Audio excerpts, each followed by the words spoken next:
Alright, welcome everyone. It's been exactly 1 week since my previous stream, I believe. Let me just double check that's accurate. I believe that's accurate though. Yeah, looks like 1 week ago on this fateful Sunday, we went 0-5 for the reverse trophy. Now, the big takeaway for me in that last week's stream was, especially losing, it kind of snowballed from there because I faced matchups and then just overall I did probably roll a little low for the night, but I felt like in the first match that set the tone for the night, and we lost a matchup I don't think that's kind of unacceptable to me to lose, which is against the Demir Tempo deck. And I think there were a couple of takeaways. I think it was one where I think going forward I want to board in the snuff outs because Murktide Regent or a unchecked Tamil with Bowmaster chump blocks and removal is how we lose, especially on the draw. And so that's number one. I think we lost a match, which I think that's kind of unacceptable to lose. Granted, it's the tougher of the tempo match, the Days Wasteland decks, compared to these lists. The other big takeaway was it always felt like I was mulligan. Like game 1 and game 3 were essentially mode 5 and mode 4, and the mode 4 I almost won even through it.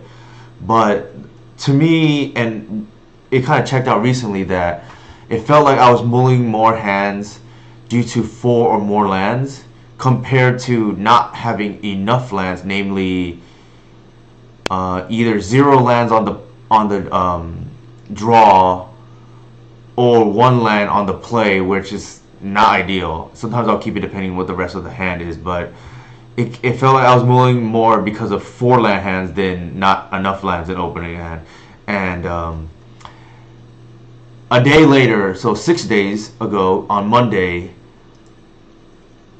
I had the idea to finally check the probability of what that would look like. And lo and behold, so I was running 23 lands, number 6, oops, wrong one. Sample size 7, probability 4. You're talking about just under 1 out of every 4 matches that I was mulligan. That is an astronomical number. So to keep this in mind, 24.6. Now, the number of times, so ideally you want to hit 2 in starting hand, and that was only, so less than 2 was roughly 16.5% of the time. Now, you want this number to be closer, right? Like, you want to minimize the worst case scenario. So let's go to 22. This will go up about 19% of the time and about 21% of the time. So significantly better rate. Now, why don't we go even one step closer? So the difference is 21.5 minus, what was it? 19 essentially, right? So you're talking about 2.5%. I'm gonna do that again. It's about 2.5% delta. Now if I go one more, now you get 18.6 and 21.7. So that's closer to 3. So 22 is a little bit better than 21. Also, our deck would rather slightly flood than not have enough lands due to cards like Sylvan Safekeeper, and just in general, you want to hit that 3rd land drop. So it's already slightly better as is, but let's just say if it was worse or the other way, I think I still lean the higher land count in general. So that's kind of where I arrived at. I think we needed to cut 1 land based on the math, right? Like, there's no better way to persuade me than giving me more or less irrefutable numbers. So I've been told before people have felt like this deck flooded too much, but they never backed it up, right? Like it's just always, oh, I feel. To me, I feel is a personal opinion, and unless you can back it up with some kind of data or whatnot, at that point it's just an opinion. Now this is irrefutable statistics, right? All right, close this for a second. I cut a fetch line, and here I am at 22. Now this stream I call Final Form because flashback 3 weeks now, and that 3 weeks ago where it was the first showcase of the season. I did not play, and at that juncture, this was February 2nd. I had not been playing Legacy much because January was a really rough month for me from a what's it called, time perspective, and just I knew I wasn't gonna play that showcase, so I had little motivation to play a lot. Not to mention, Cat Cub had barely released on MTGO, and the price for that was like very high at the time. I also was on travel, so I didn't really have time. And exactly 3 weeks ago, I saw the results of that showcase, and Moonstompy did very well at that showcase. I think it had like 5 out of the top 17 placements or something like crazy like that. And it was at that juncture I decided, okay, I'm gonna commit to the card and then see where we go. It was only 3 weeks ago where I started working on the quote unquote new Cat's Cradle list, right? And a big reason is because this card on paper is supposed to be very good against Moonstompy, should help against Eldrazi, just Ancient Tomb decks in general, while being a high floor card against like Delver, other random decks, right? Obviously less good against combo, but can be okay. High floor, decent enough upside. The card plays out better than I thought because I knew the trample was going to be good. The doubling is where I underestimated this card a little bit because I only tested Bill in this card's place before. And obviously the trample I knew would be good because the trample was often a detriment with Bill for me, and the legend rule. I'll ignore that for a second because that's kind of expected, right? Now, the doubling is where I underestimated this card a little bit because the closeout speed of this card combined with our land searchers is very good. And then from there's been some innovations that have really accelerated the power level of this deck. Besides trimming to 22 lands, now I've cut the excess. So what I mean by that is I'm down to 1 Talon Gates personally. Some people still like 2. I think 2 is kind of like training wheels at this point. Like, most people will kill Wild Reliquary on sight.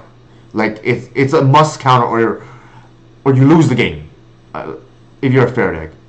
The other thing is, so I went down there and I cut a fetch. I went to 22, so reducing the fail rate.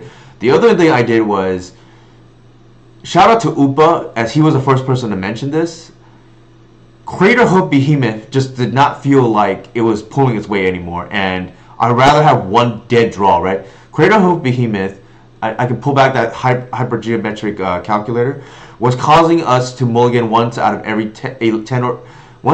9 games, and I just didn't think it was worth it anymore. So we cut that. The next thing we did was, we had 4 endurance originally. We moved one to the sideboard and then cut another one. So a somewhat situational card. We have less situational hands now.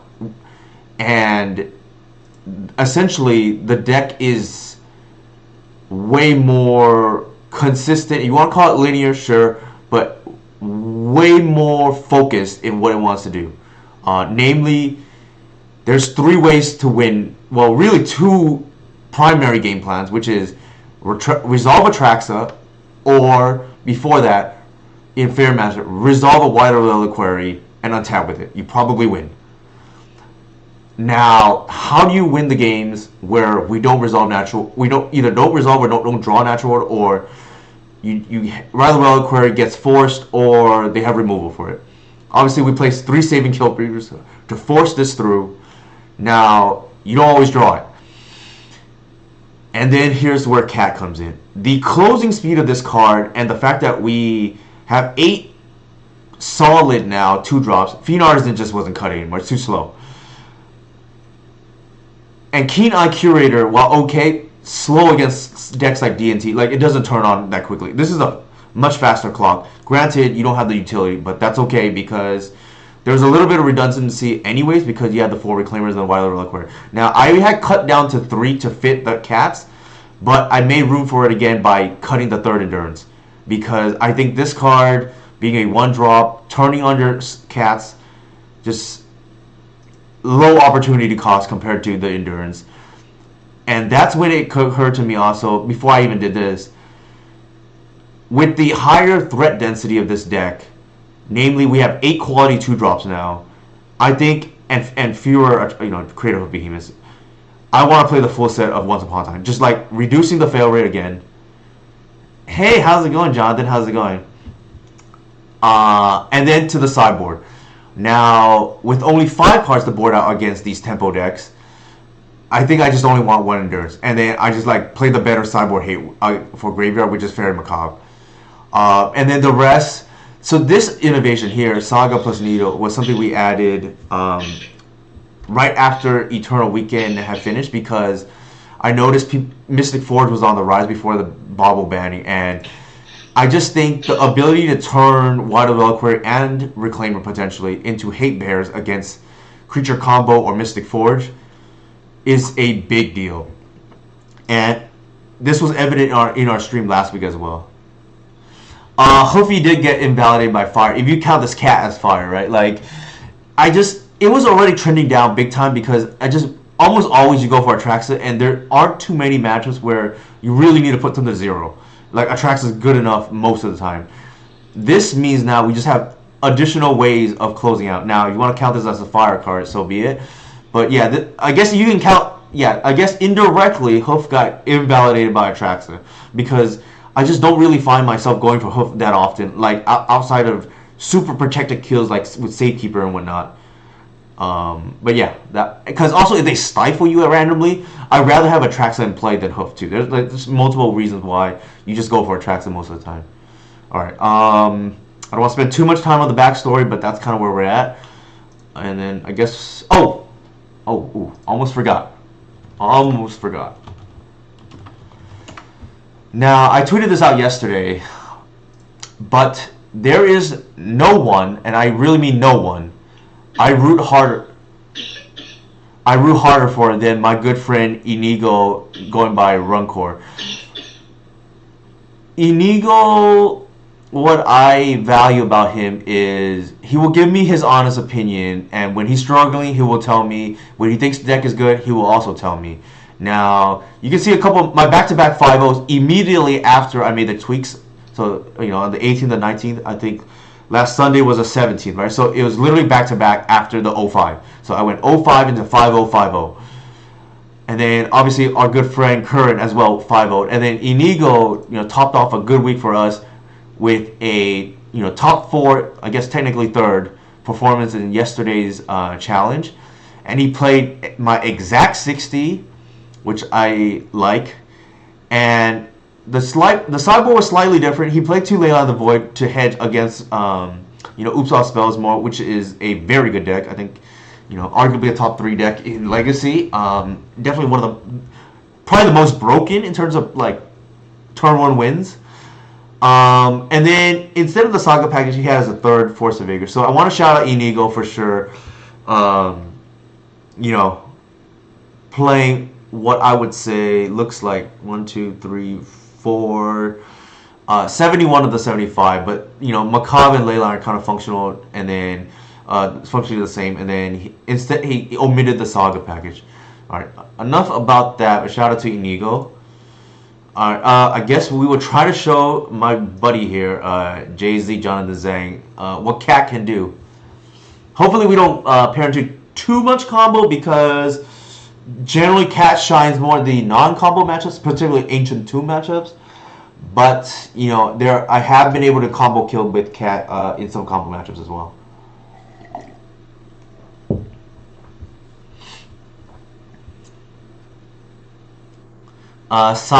Scythe Cat Cub. So it's just a baby. It's a kitty. It's just a kitty. This is the cub. So it is just so much better than Bill. Okay, we're playing against Mystic Forge. Probably not a cat matchup, unfortunately. We do have a Collector Oof. I like that.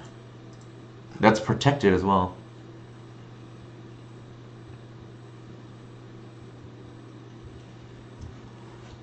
So this opponent, they last played Mystic Forge, but ignoring that, I also played against them like a couple times recently, and they have been on Mystic Forge every time I played them. So I think it's safe to say they're probably on Mystic Forge. So the idea is fetch lands and reclaimers make cat get out of hand really quickly. I think it depends on exactly what you mean by that. Like, there's fetch lands, reclaimer. Probably. They, in this case with Safekeeper, probably. I'm just gonna, Safekeeper, put the Collector Oof, and, oops.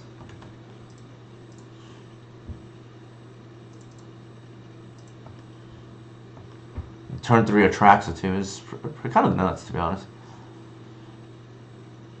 No, it's it's this deck.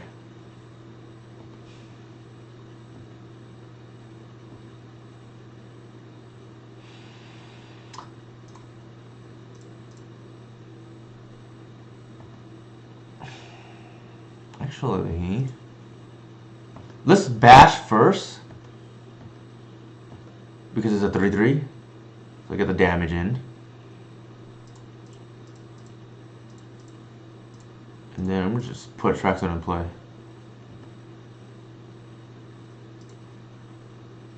Alright. Alright. Easy peasy. We kind of had the nuts, to be honest. Like, I'm not gonna screw around that. This matchup, unfortunately, not a cat matchup.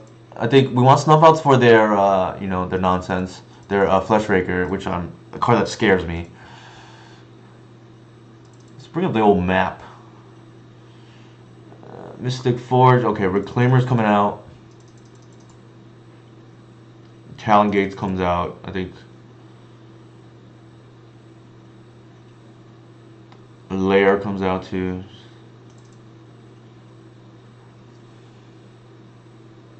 So this matchup is about really two different things.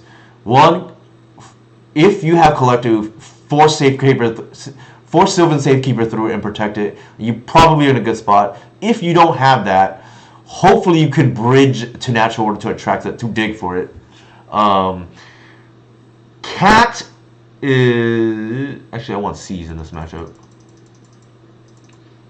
So you're trying to bridge to Natural Order or Collective, and Seize helps you do that. Cat, I feel like way too slow in this matchup. Actually, I probably want... Well, this is a 1-drop. So it's Fuel for the Water of the Reliquary and can find, I guess, Saga, right, in a pinch. Do we want Cat or is Reclaimer better? Probably just the Cat, to be honest. I feel like Reclaimer is too slow in this matchup. Alright, anything else? Let's try this, I guess.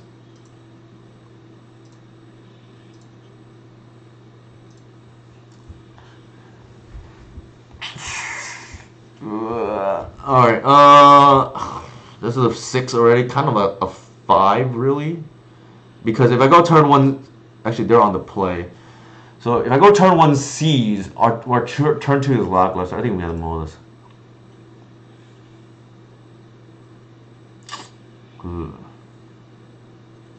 So 1 piece of disruption. This leads to Needle. Yeah, that's okay. And we actually just go to turn 1 Saga and pass. It's not the worst. And then I guess we pitch the Cradle. And actually, we can't even go turn 2 white because we can't even go turn 2 white because of the Saga at turn 1. But it's a pretty good lock. I'm gonna try it.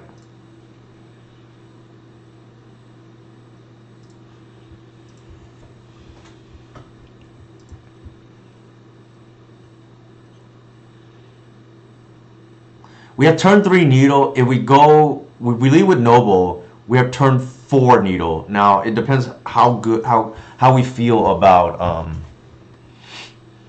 Actually, we can't even. Yeah, I think we're pricing this. We kept the.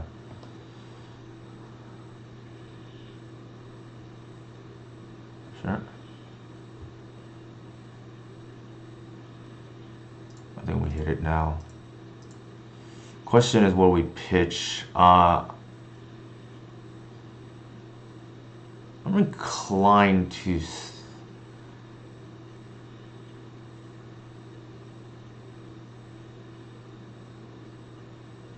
The white. I don't feel like this is doing anything later. Like the ramp could be relevant.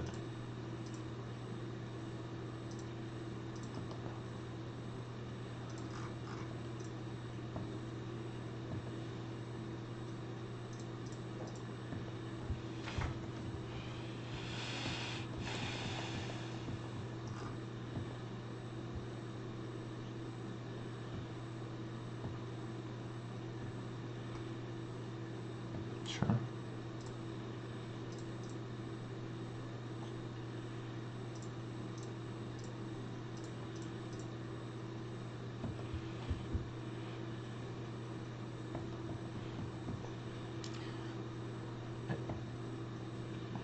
Let's see what they do here. I don't really care. It cuts us off a construct, which is annoying, but that's okay. We float, I guess. I don't think it matters. And then we're named the One Ring.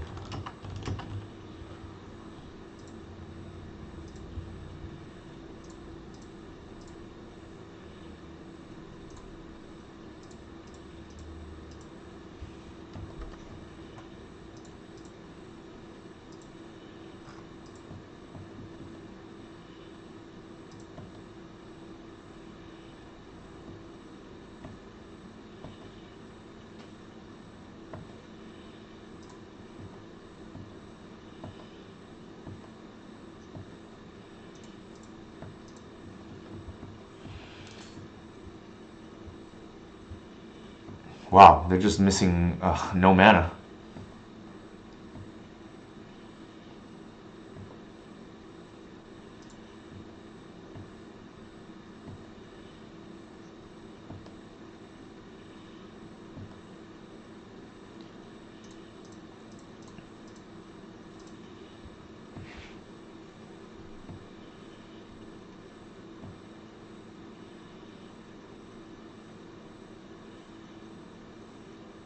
We don't have the talent gates, so we can't force through it. They have blockers, but that's kind of the liability with.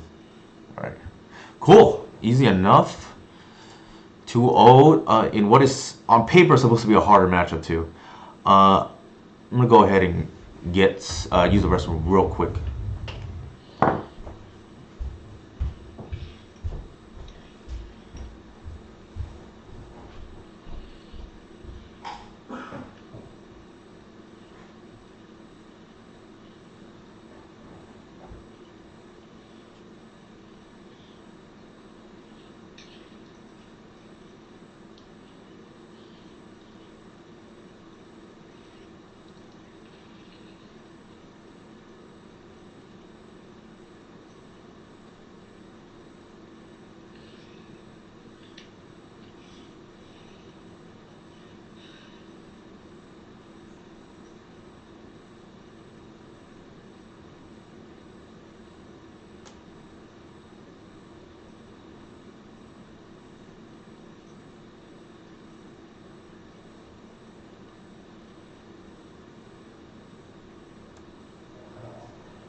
Alright, I'm back.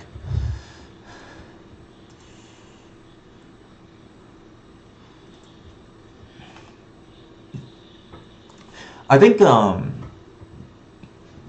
in Golgari colors, the identity of this deck is you should be able to smash any fair deck pretty easily, because with the addition of Cub now, like the gold wide decks can be a little bit more tricky now. Something like a DNT with a million removal, you don't have Safekeeper, it might be problematic. But as far as combo is concerned, in green you have access to Endurance and Force of Vigor, and I guess, you know, adjacent to that, also against the graveyard decks, you have Reclaimer, you have Well Quarry, right? You better beat the graveyard combo decks, and you better beat the artifact combo decks, because what is the point otherwise? And there's a hole with this deck against something like a Storm, or potentially if they draw well, maybe a Sneak and Show player. Even then, I think I personally have felt the Sneak and Show matchup has been fine. The Storm matchup is definitely more difficult. I would rather not play, even though it's a graveyard deck, I would rather not play against Oops All Spells, because it is high variance, and if they just nut draw you, there's not much you can really do, right? If they open with, say, you know, Thoughtseize your Endurance, go off, like, really there's not much you can do. And your Graveyard Hate is better against Reanimator, less good against Oops.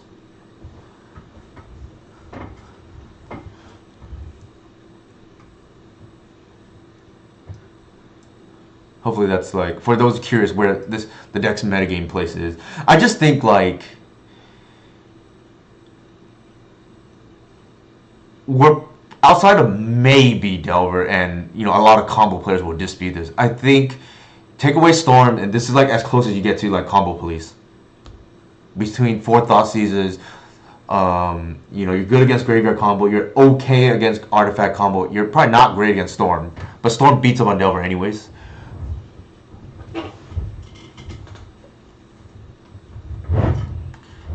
Doomsday matchup is fine too. I think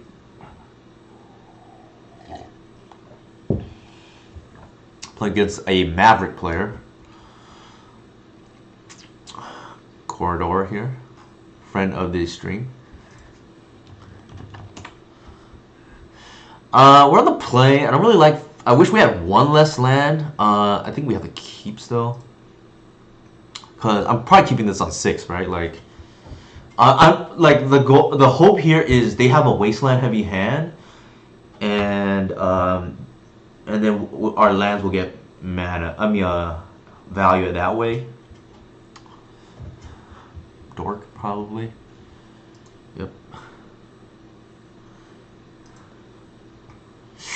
Yeah, this is my fear of keeping this kind of hand. We're probably gonna get punished now.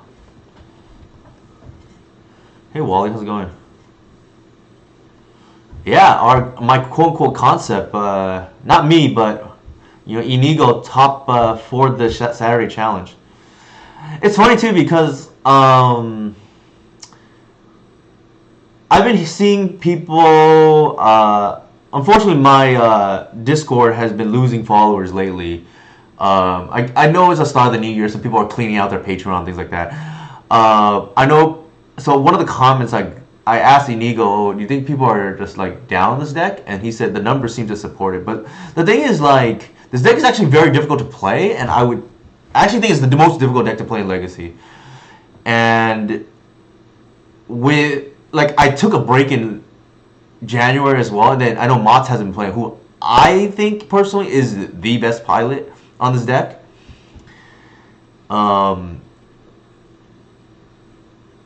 Maybe I should just play the Cradle. Yeah, so Mott's, I think, in my opinion, is the best pilot on this deck. And he has not been playing at all. So it's like the person with the most reps, and then, in my opinion, the person that's the best pilot aren't playing. So, of course, there's not going to be any, like, 5-0s or, like... And neither of us really play the challenges anyways. Not to mention, I think the deck is probably, in my opinion at least, in the most difficult iteration it's ever been. So a couple of factors, in my opinion, why you haven't seen results, quote unquote. But like the minute I started working on the deck again, which was 3 weeks ago, as I mentioned earlier in the stream. 3 weeks later, I think the deck is like mostly solved now, and I think we're gonna lose this game one, by the way, like too many lands. But I don't think I can afford to keep. Mull that hand. By the way, what was I gonna say now? Now I forgot. Probably got Octig or something. Yeah. Probably I'm hoping for a wasteland here.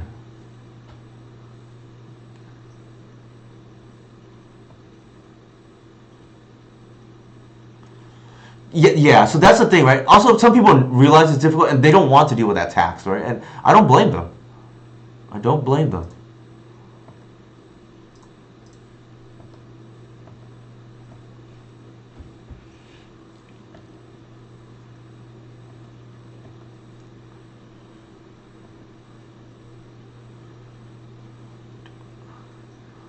So, also another thing is, it's ironic that we're playing against Corridor here because I actually think Maverick players would be really good with this deck. I don't think I want to deal with that. 5 is a lot.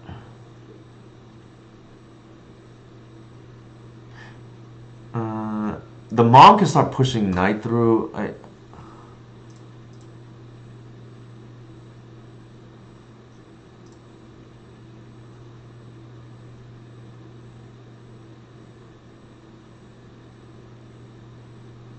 Something's going on here.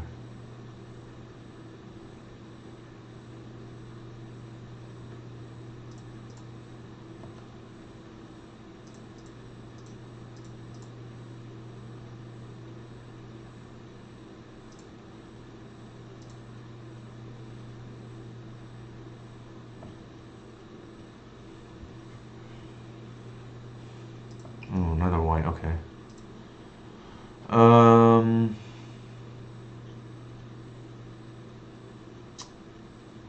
If I pitch it here, I wonder if they have bog. Maybe? Probably should not mess around with that.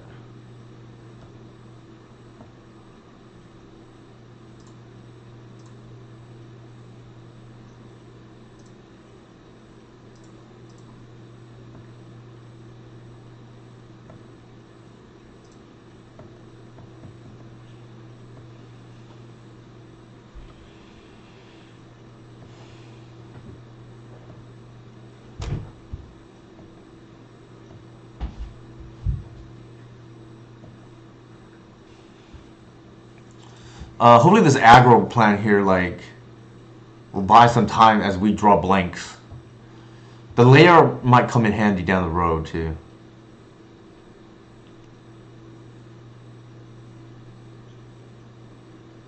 Actually, it's more combo oriented now in this version, so maybe it'll pick up again. But yeah, I understand that too. Some people really like, dating back to Glimpse of Nature. Like the drawing your cards and all of that, instead of trying to play grindier games. But the thing is, we'll see, I guess, because this deck is very much a combo deck now with the addition of Cub. You didn't see that in the first match, but we didn't draw here, but the combo aspect is kind of nuts.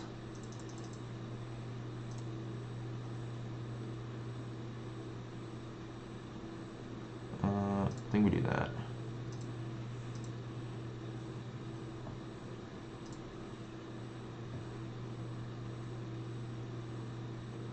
Something's going on here. Bar Wasteland.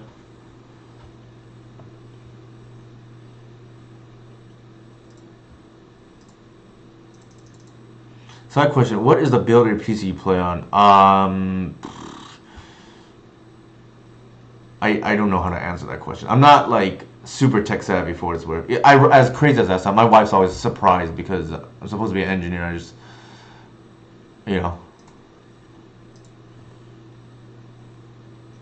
I think we keep the Reclaimer up in case.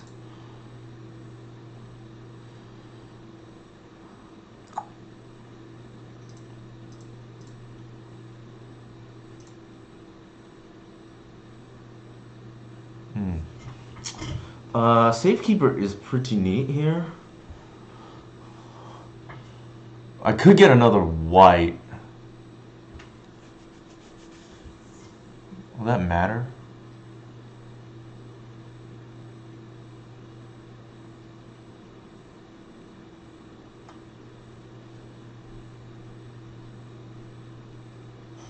Yeah, well, we have, yeah, maybe a Safekeeper is safe.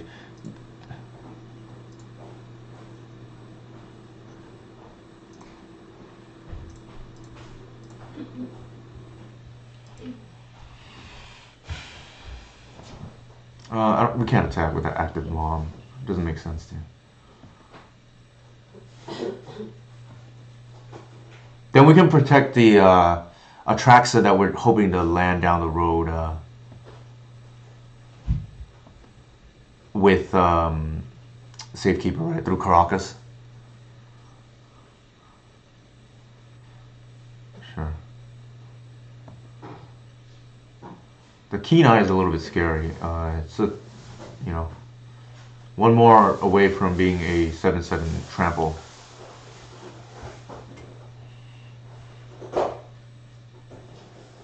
Probably a Wasteland, I would have to imagine. Sure.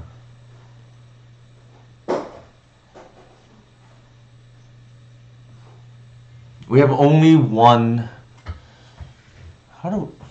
What's going on? How do we lose 2 Wastelands already? Oh, we bogged them. Okay, so they have only one more Wasteland.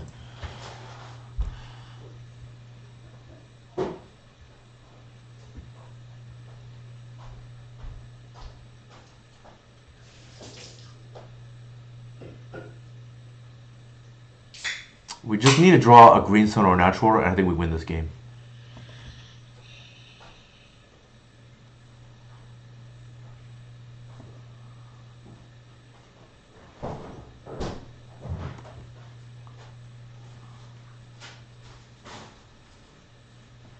That's kind of annoying. I think while we can, probably block. Because there's going to come a point where we can't block anymore.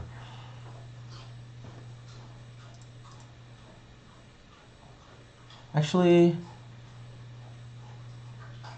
let's do this.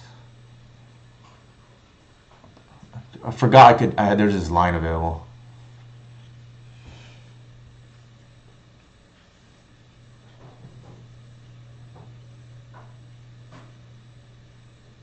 I'm going to save the Arbor because I can pitch to it later too.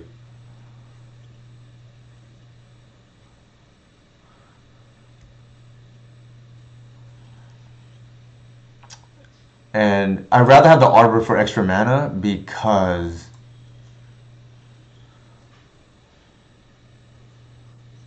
I want a green sun for 7, right? Or natural order. I'm going to layer here. Could be relevant. If you want to waste me, they can.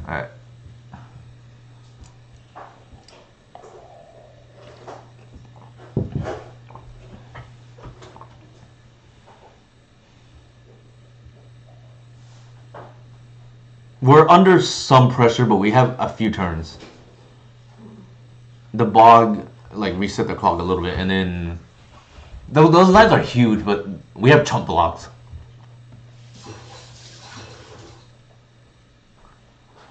And they're controlling the graveyard, whereas we can't, but that's okay. Like we're trying to be a combo deck.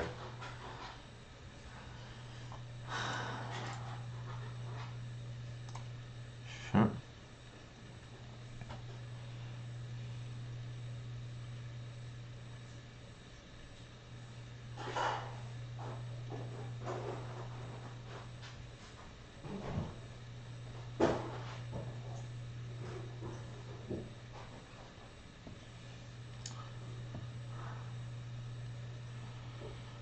There's the natural, I mean, the green sun.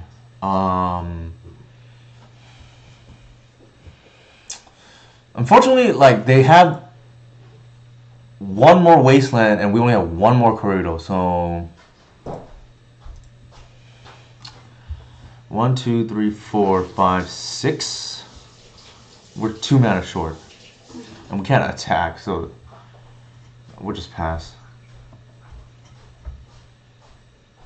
Actually, they don't have any more planes or... The restriction on night, I just realized, might be coming into play here. Sure.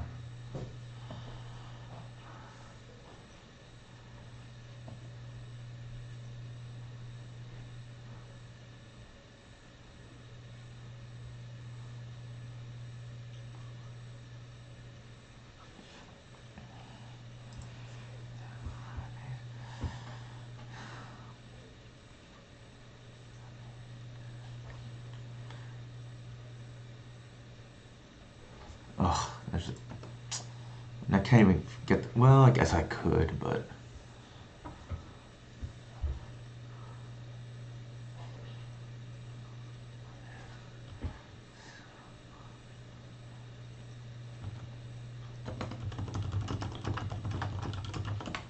I was hoping they would miss, but they did not. Did they play a land last turn? They must have top decked it. Okay, they're gonna force the white through now. Okay.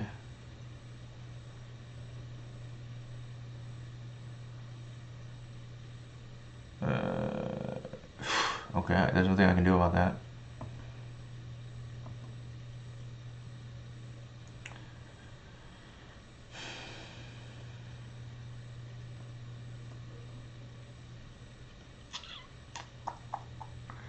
I might have to endurance my opponent here, which would suck, but...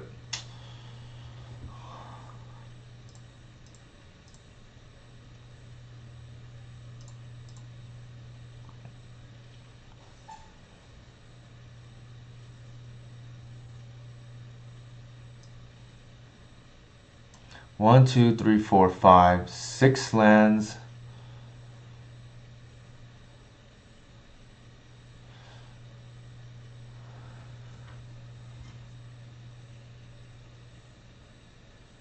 I have Talon Gates. I can deal with Teague. The issue is they drew this, and I don't know how many more turns I have.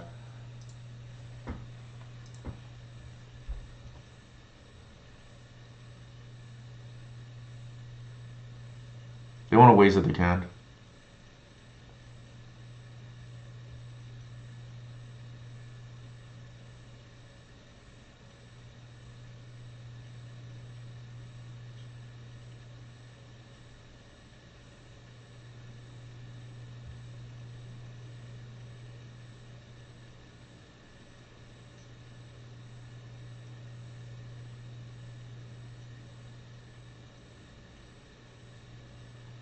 I mean, I have no choice, right?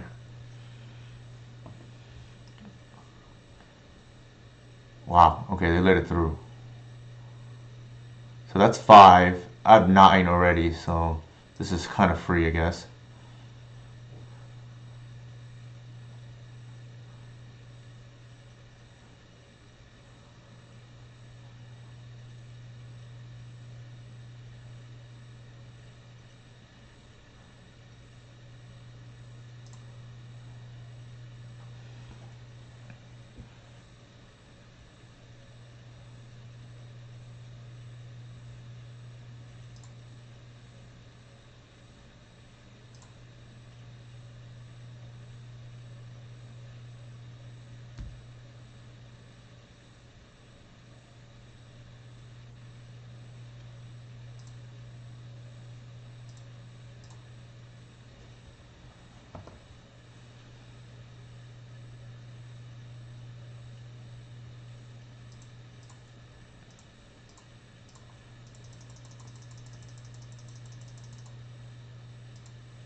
We want to hit our endurance. And we did not. Once upon a time, Green Sun, land, I guess Cub?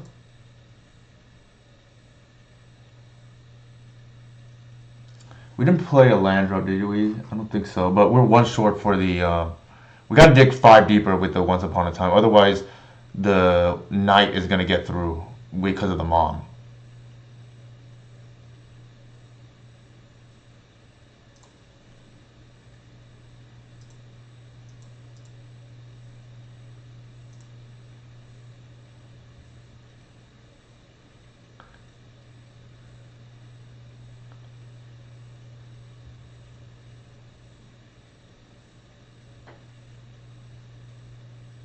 Here I probably hurt me that I didn't have the hoof, but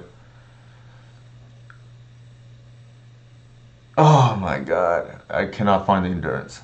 Oh, I was 1 mana short.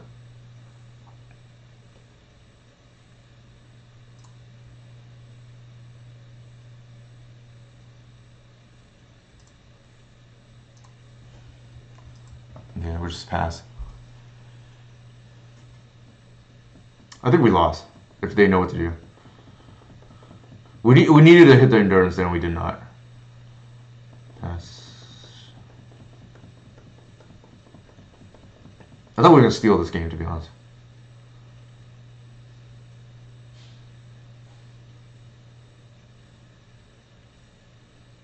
To be also to be fair, this is not how this game usually plays out.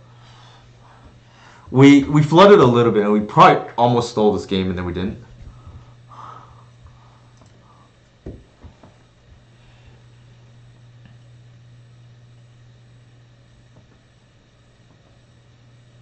So they have a bunch of 9/9s now. There's a 10/10.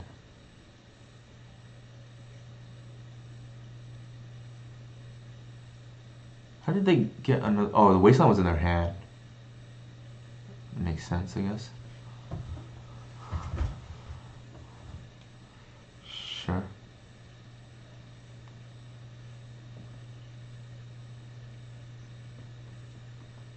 They're gonna force it through with mom. All right. Unfortunately, so we didn't get there. Too bad.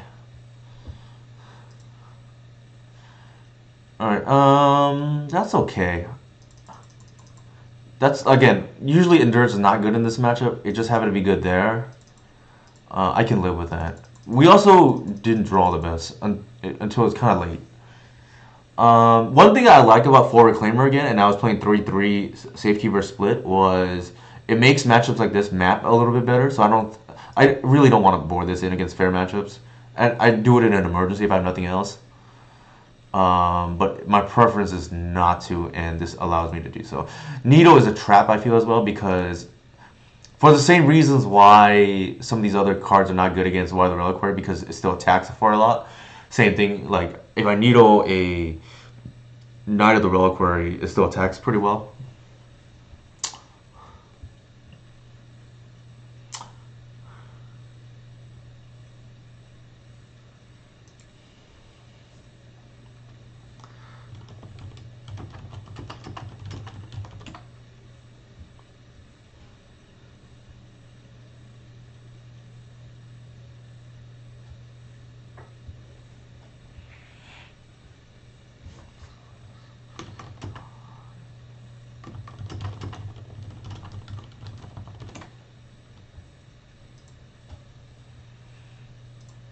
My opponent was surprised here that I whiffed on. I think we keep this because obviously this is not great, but I think the hand has a lot of upside. I don't generally keep 0 to land hands, but they're all haymakers. I get super punished though if they have removal or wasteland, but usually they don't. People for some reason don't bolt the bird, and I don't know. Maybe this is a greedy keep.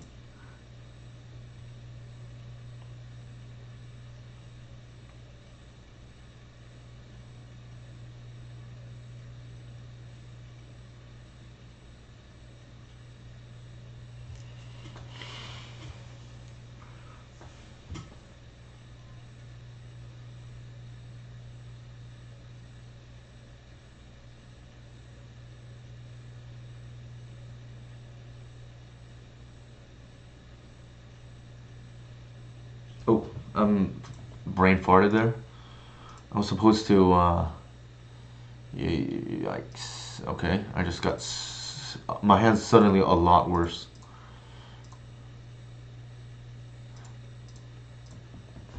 I needed to hit a fetch there, but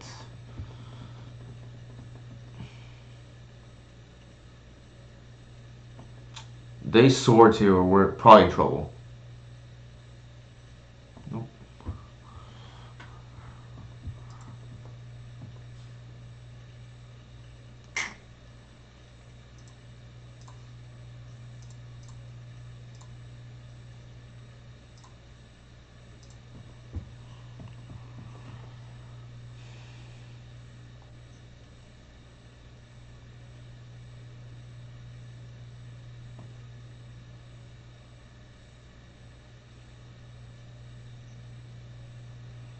Any land here will do.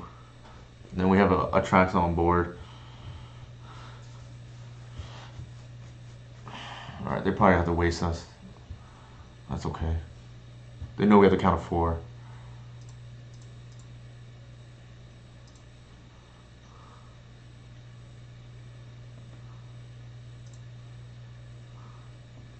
Stoneforge Mystic, okay.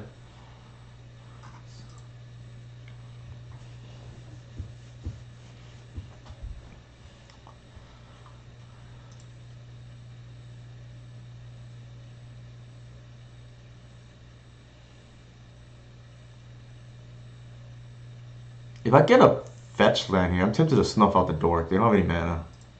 It depends what they get here. We can beat a Cauldron.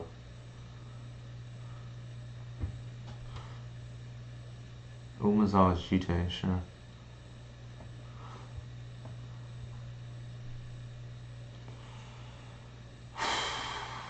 Jesus.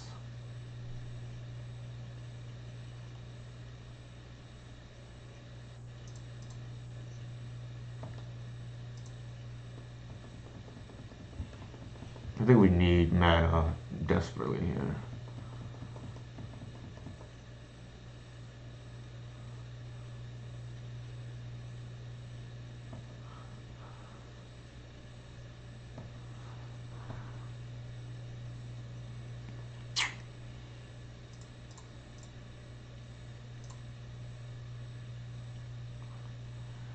Oh my god.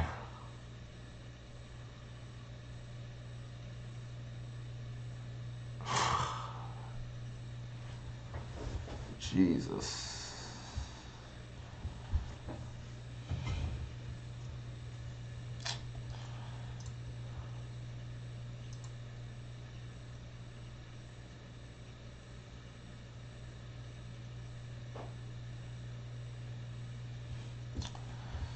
We can't put the white in play. I almost want to sack the Arbor so I can put the knight in.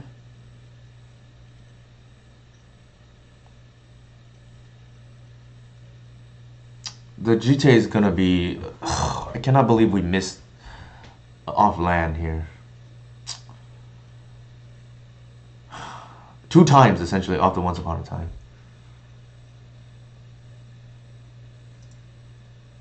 I think we're probably just gonna lose now because of the GTA.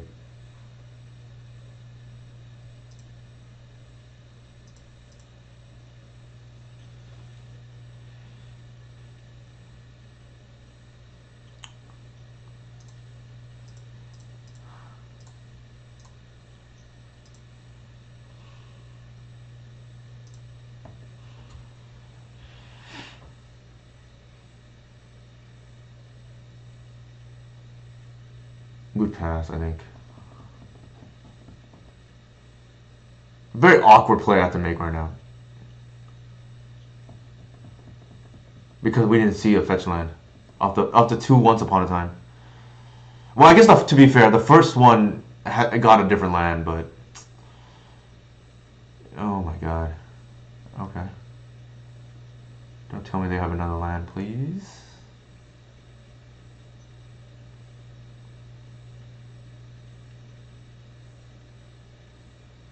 Sure.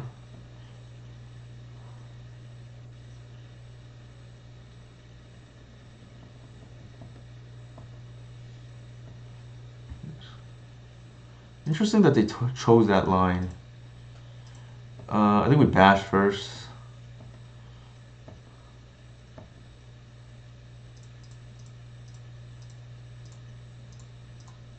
Because they needle the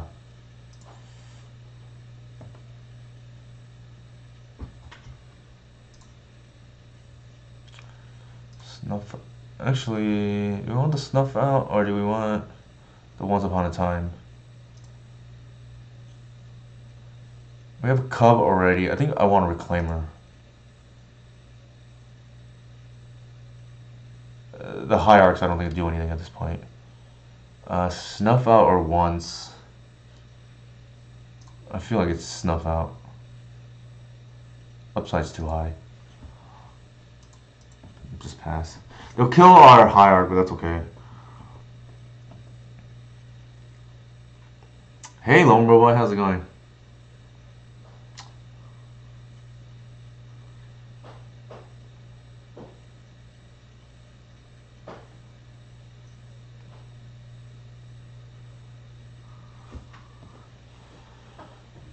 I wonder if they have enough swords.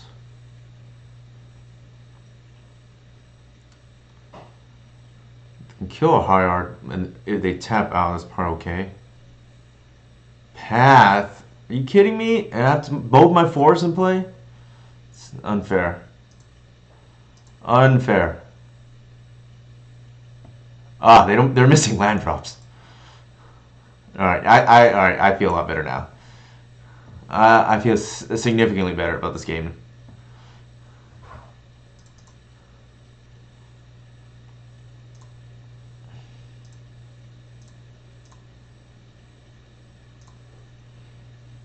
Are we putting on a cat or putting on a reclaimer here? I would have to guess the cat here. The reclaimer will play defense. And then we just bash, right? This is free.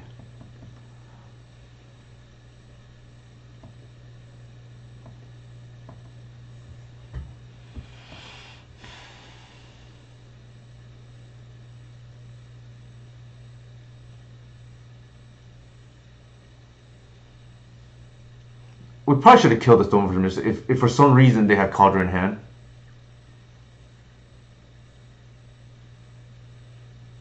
So that was a slight misplay by me. Sure. I guess I'm gonna buff the Reclaimer right now.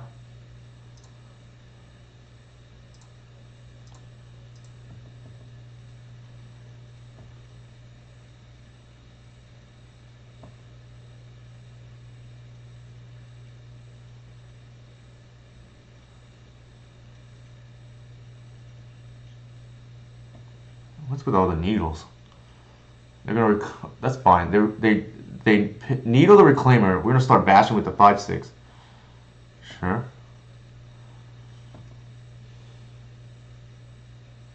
I wonder if I just go after their mana.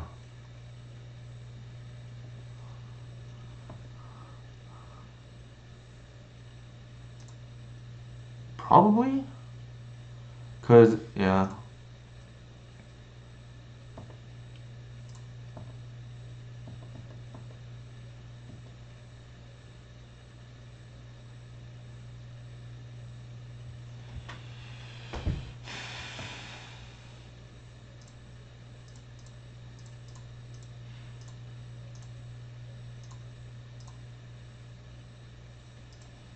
Is there a reason to kill this right now? Maybe.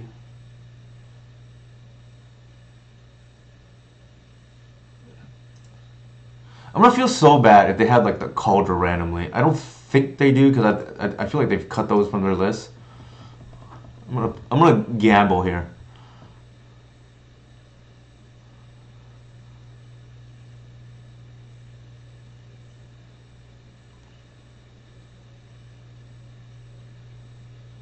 Because one is earmarked if they go for the GTA play. The other one is I need to kill Why the Reliquary. I mean the Knight of Reliquary if they resolve it.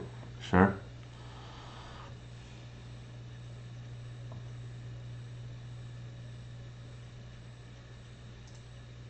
Just kill. If they have LQR, I'm gonna be very mad.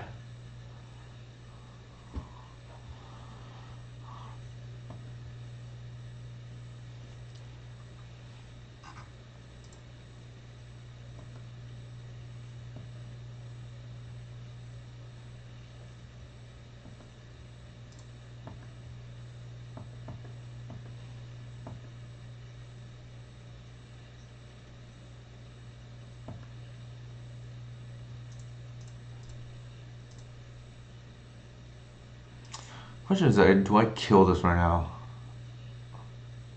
I feel like yes, and just like cut their mana.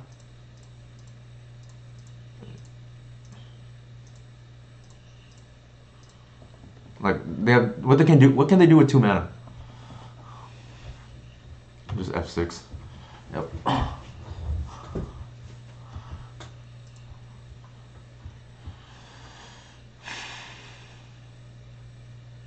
All right. Do we make any changes? I think I like how that played out.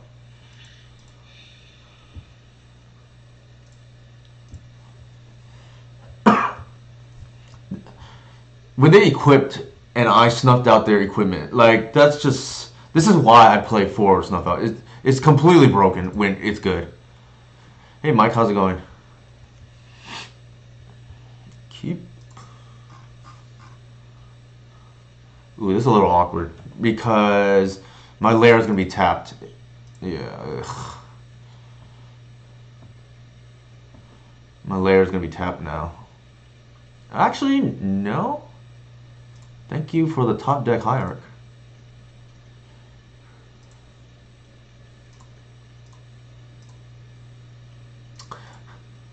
I really wish we can, turn on opposing Mindbreak traps turn 1, right? You go once upon a time into snuff out their dork into dork, like triple spell turn 1. People ask like, why is the deck built the way that it is now? The answer is because I want to be hellbent by turn 4. I want to like play as many spells as possible.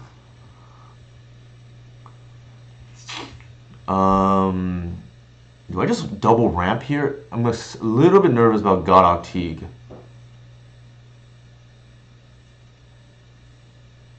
Actually, if we double ramp here, we play through removal, so I like that. Actually, we're just triple spell here. Like I said, turning on the Mindbreak traps, right? We're a storm deck.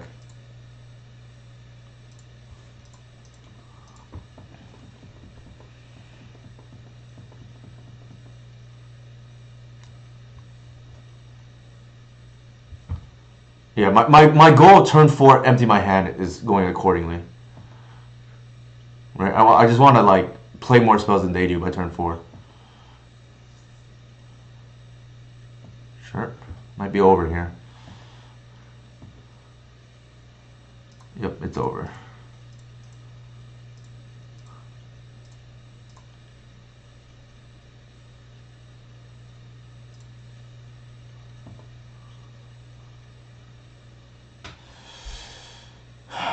Snuff out, Water Reliquary, Cradle, Green Sun.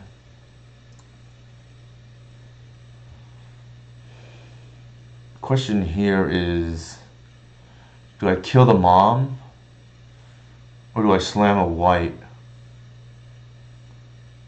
I feel like I slam, well,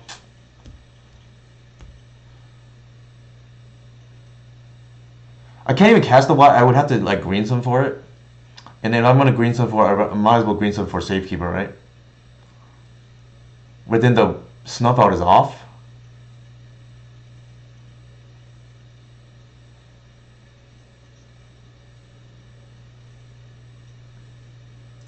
Yeah, let's do this. I think I want to kill the mom. It's going to be annoying otherwise.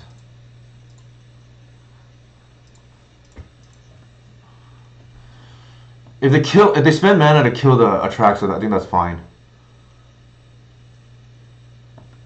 Sure. Sure.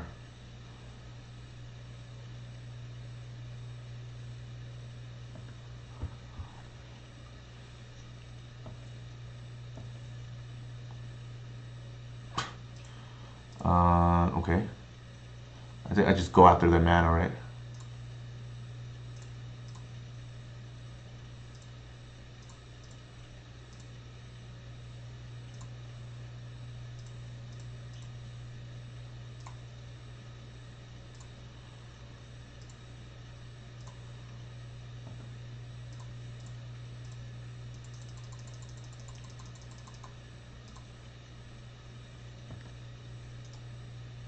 Yeah.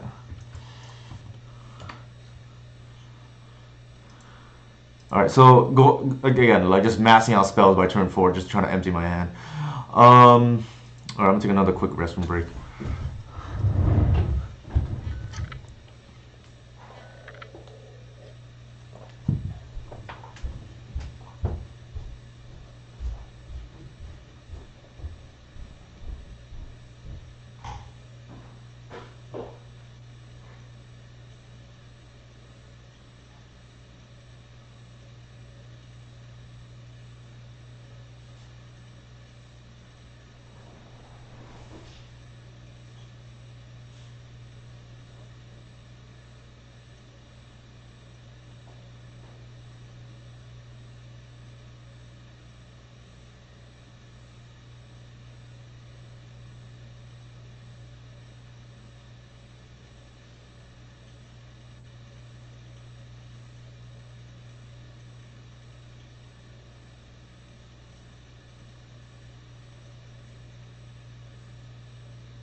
Hey Corridor, GG's.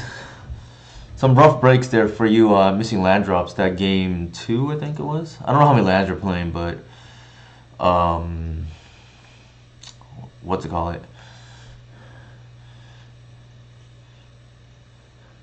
Yeah, I just noticed that you were missing land drops, so that hurt you, from my perspective at least.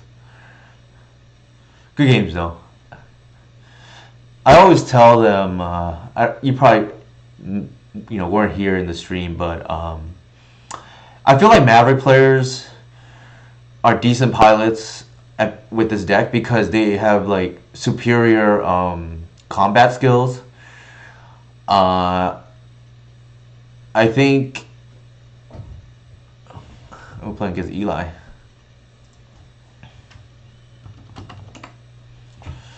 I think Doomsday players, they probably don't enjoy this kind of deck, but their skill set translates well if they're like really tight on sequencing.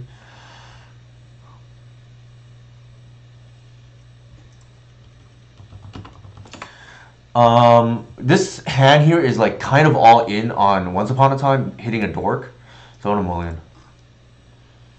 Yeah. Jesus. I keep, I don't love it. So I have not faced Goblins since the new set, and I know there's like apparently a bunch of new cards that are really good.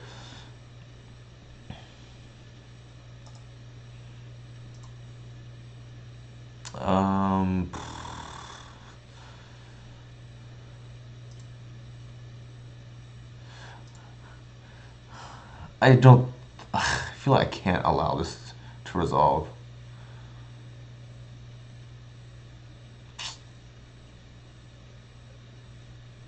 Well, maybe I can. I don't know. I feel like I have to hit a land drop too, so like, what the heck am I gonna do? Alright, we're just gonna like take a lackey hit then. It feels bad, but whatever.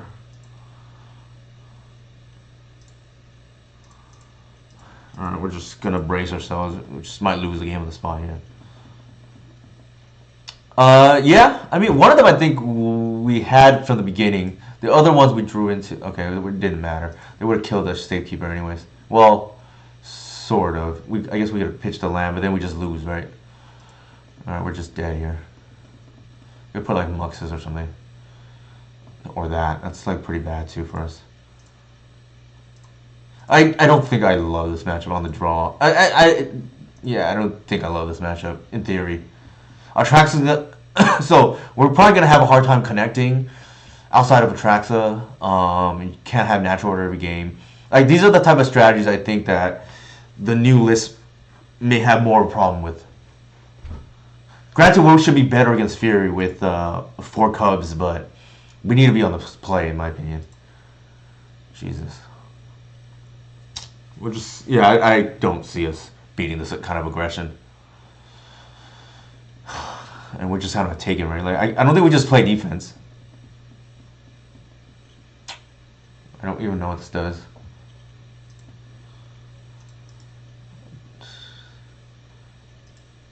Yep.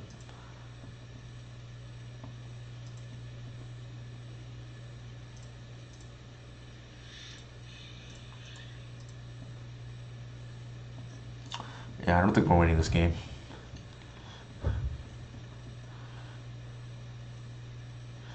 So, argument to be made to get the safekeeper, but again, we're not going to be lacking on the play. Like, we have no way of guarding against that. I think we're just dead here.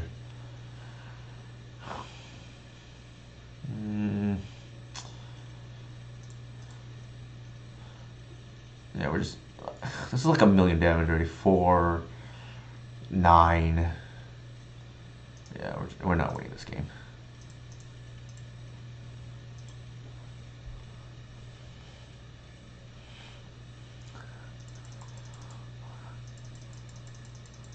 Yeah, snuff out is one of the ways to, you know... Uh-oh. Baby's crying. Oh, thank goodness.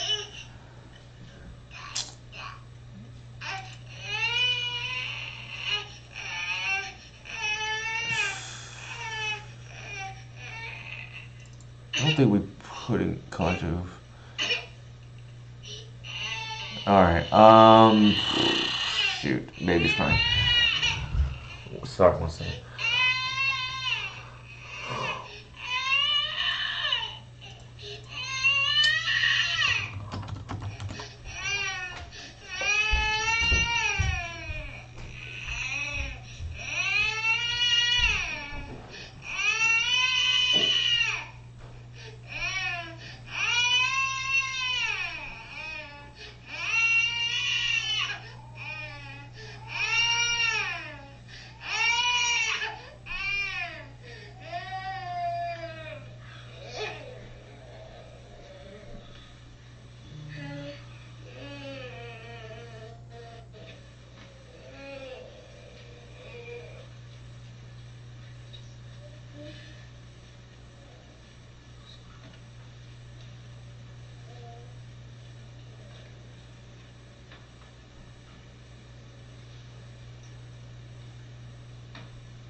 think in this case, we know we're gonna go turn 2 white, so I'll fetch Bayou first.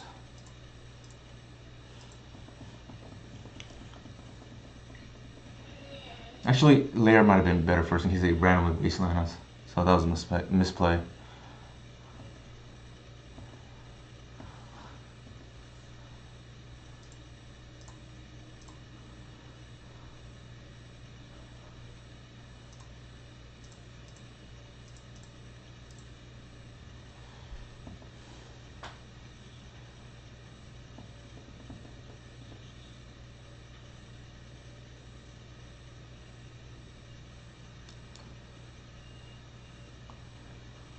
It could be a pyrokinesis here. In which case I'll just blow up 2 lands to protect the safekeeper and the white.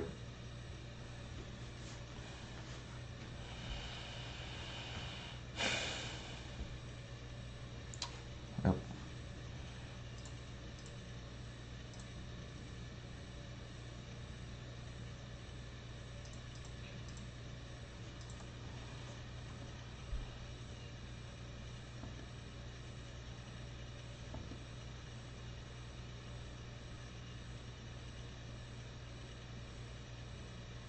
Jesus, okay.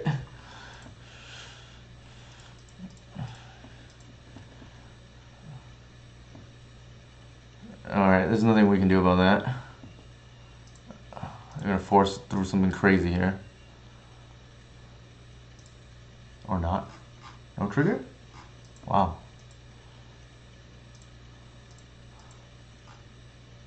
Oh my god.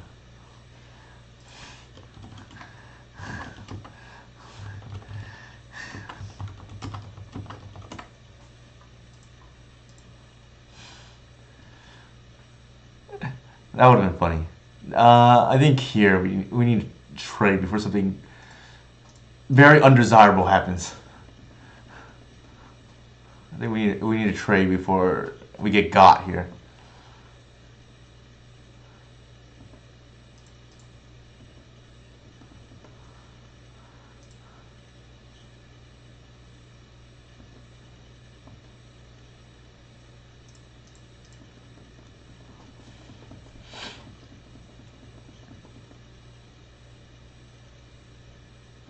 One, two, three, four. Oh, and they have 1 card in hand? That scares me, actually, that it actually is Muxus.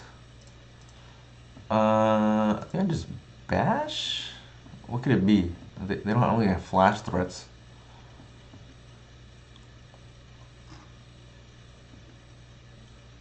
Could be a Muxus now. Maybe they top decked it.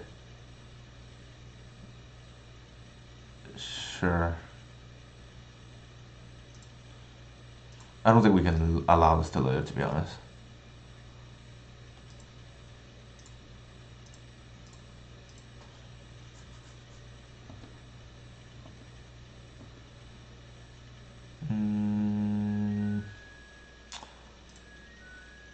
Question here is like, is there any advantage of playing the guy's Cradle right now? And then I feel like we save it.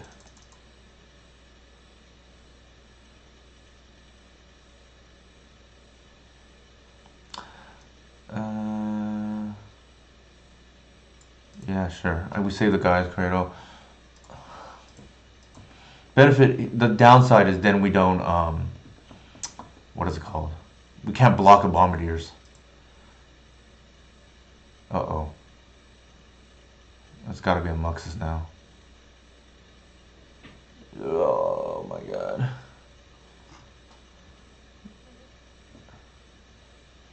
Sure.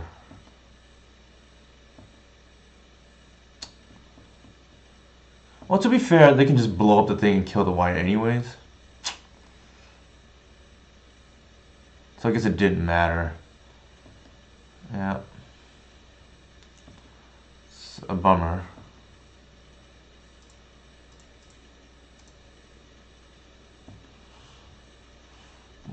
Leave that back. They probably blow up the lackey, kill the arbor, so they can force the bombardiers through. But the white is at quite a clock now. What is this? Okay. Ugh. Okay.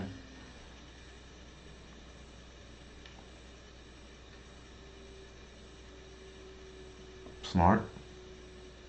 So we can't block.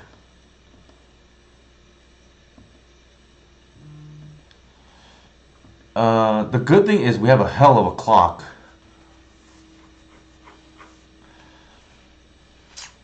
Is there any difference with putting them at 9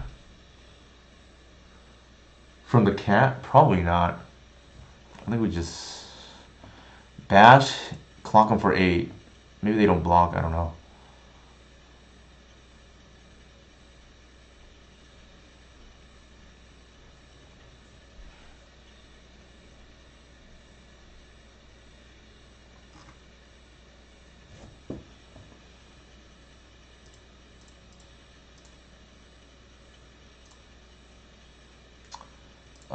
Is there any point of putting it, making it 3/3? A lackey still kills it, so maybe it's not worth it. Yeah, maybe we just put it on the white. Actually, yeah, maybe that's a mistake. Should have thought about it through earlier. It's lethal regardless. I'm assuming. So, what is that?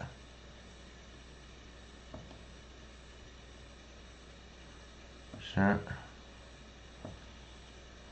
Oh, okay, that was a mistake.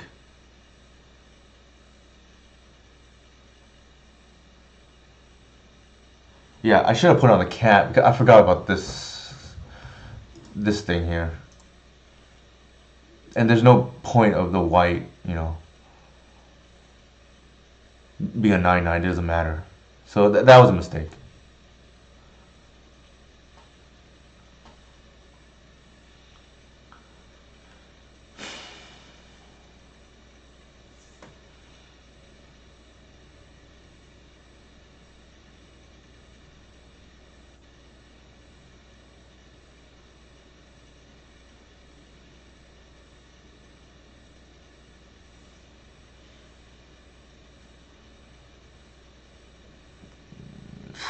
I am kicking myself. I think I might have punted this game. I needed to force them to. Well, I guess it doesn't matter. I needed them to force the lackey attack or sack lackey. I guess it doesn't matter because them sacking the goblin token that was gonna die anyways.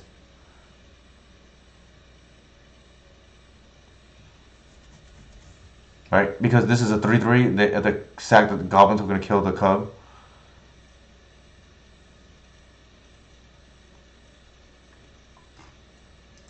I forgot about this generator here.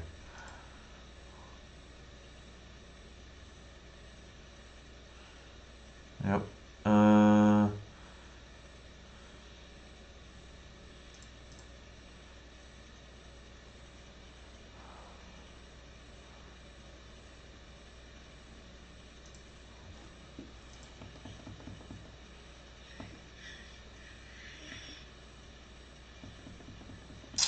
Definitely a mistake.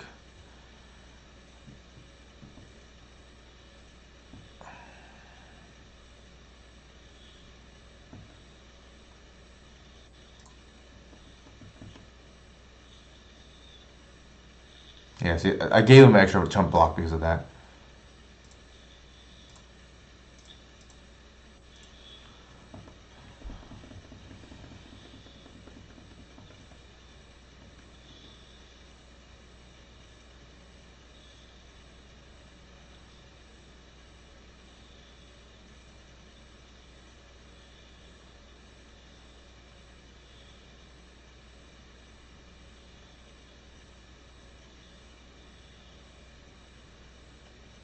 Okay. I don't think it matters here. Actually, maybe it does.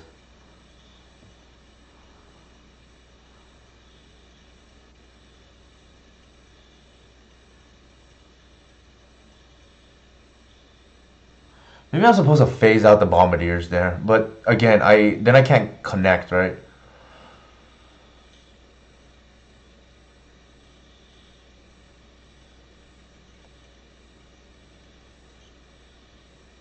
That misplay probably just cost me the game. Not thinking about the Goblin token.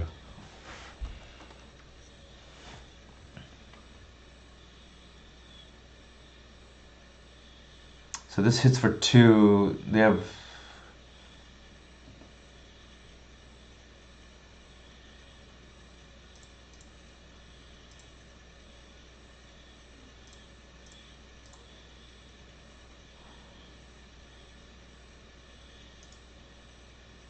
Which one's the Lord? One of these are the Lord, I feel.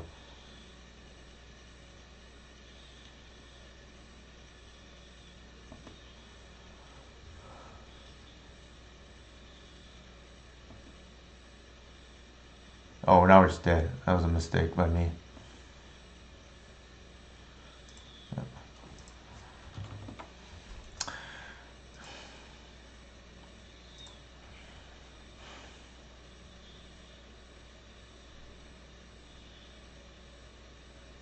Yeah, I mean, it literally cost me the game, but that's okay.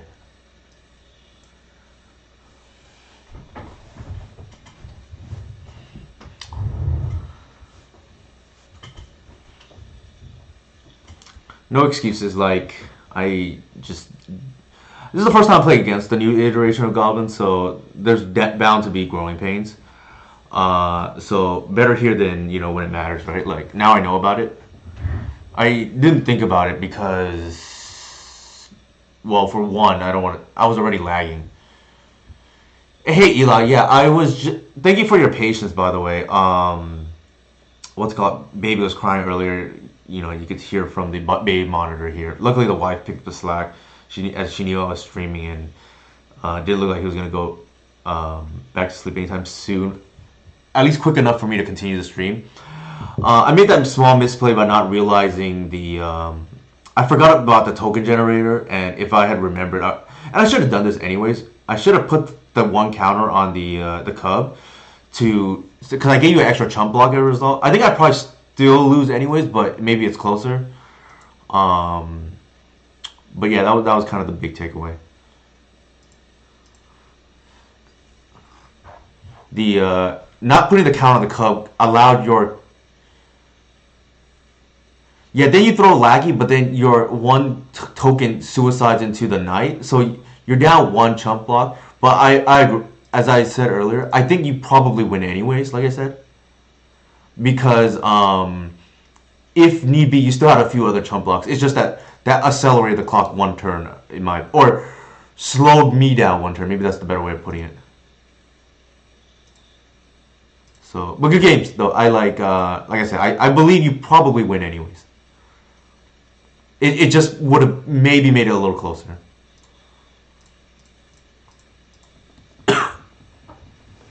But yeah, then you throw Lackey as mentioned.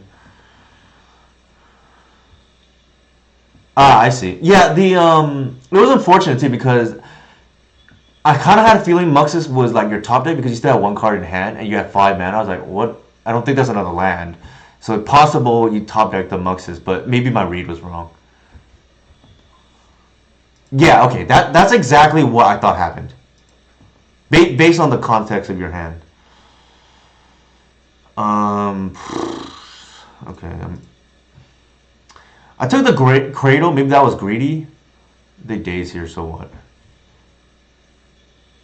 I know your thing was nuts. Like I was pretty happy because I was willing to sacrifice all my lands there just to because it's not as good against you because you're more chump blocks, but in general, I'm willing to sacrifice all my lands just to force a white through because it is the best creature in the deck. So less good against your deck because more chump blocks. So the aggro part is less aggro, if that makes sense. But still very good. And the deck is, I wouldn't say it's built around white, but all the key components are pushing in the same direction. So Cradle wants creatures on board, White wants creatures on board, Natural World wants creatures on board. Yeah. So Talon Gates is definitely a thing. Like because you can't just leave 1 creature back because I can just Alpha Strike. So potentially you have to lead 2. I'm assuming, and then especially if you have like a Snuff Out, then that really changes the map. But I don't think you're playing around that as well. At least that late in the game, right? All right. Okay, this is kind of interesting. I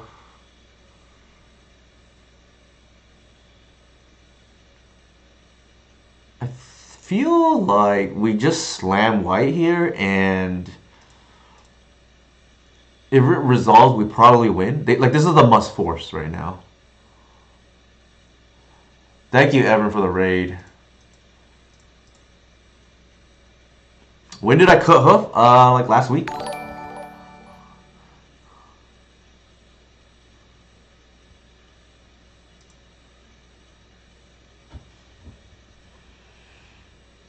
This is the must force. Like it, yeah, it's no doubt about it.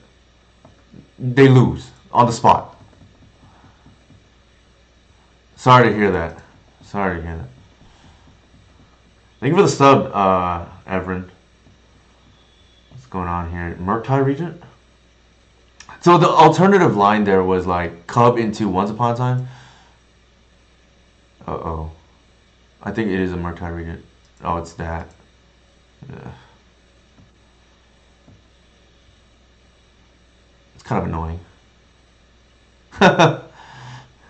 So I could have went like Cub. The problem with Cub is the sequencing is awkward.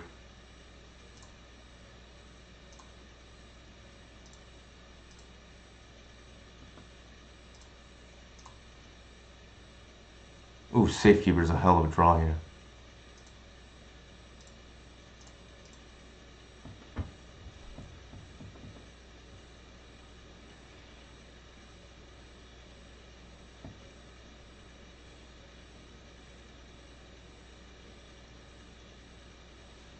What did I pitch to the force?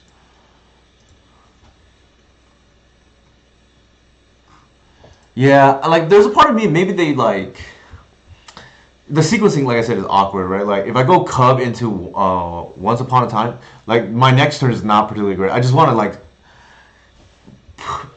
put them on force or bust, right? Like with white. So if I land with Cub, the next turn, like I said, I don't potentially even attack well with the Cub because it's only a 3/3. Because I'm not gonna play into days.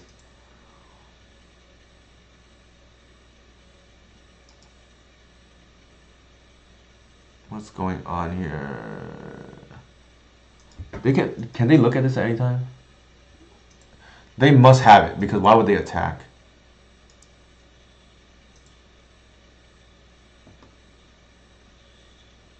Actually, if they don't, okay, that was a mistake. That was a mistake.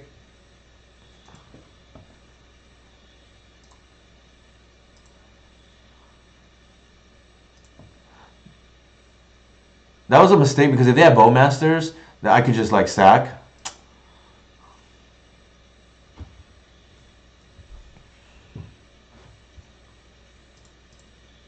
Oops.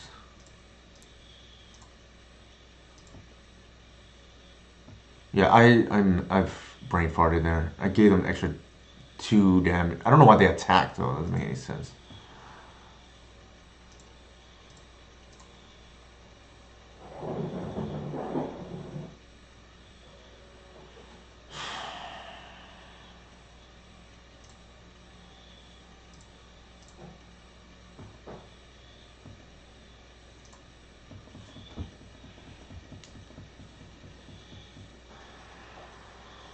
So I'm a little rattled now. I guess I'm just misplaying all this, like a couple times in a row here.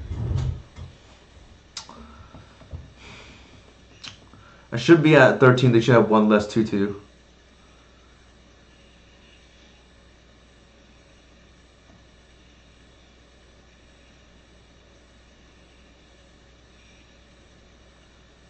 I mean, if it was, shouldn't they have flipped it?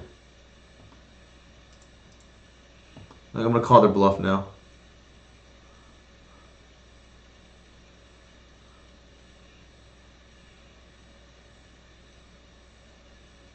Bargoyev? Ugh. Okay, I guess we're just dead.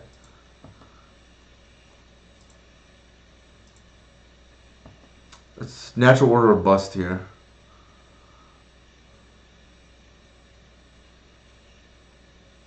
Yeah, that makes more sense. Alright, we're just dead here. Jesus Christ. On the... Alright, we're gonna board out the natural order package, because they probably have cage or some nonsense. We're gonna board in the snuff outs. Like, I'm not gonna respect their Bargoyfs and their bowmasters. And then I'm only on 3 endurance now, because it's not as good against like the Demir tempo decks that just kind of ignore it. Sucks to lose game 1 there, but like, did we mull? Maybe we did. We did not, and we were on the play. How did we lose? They bolted our thing. Oh, we missed land drop on turn 2, really. So they killed our turn 1 play, bolted our turn 2 play, forced the Wider Reliquary. I guess that's one way to win, and into a threat. Okay.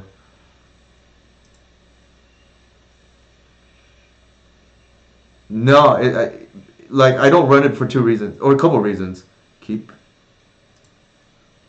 Number 1, it's a 3-drop. Number 2, it's off color. Number 3, you make chump blocks good against us when they're typically not. And number 4, what do you want it for? Which matchup?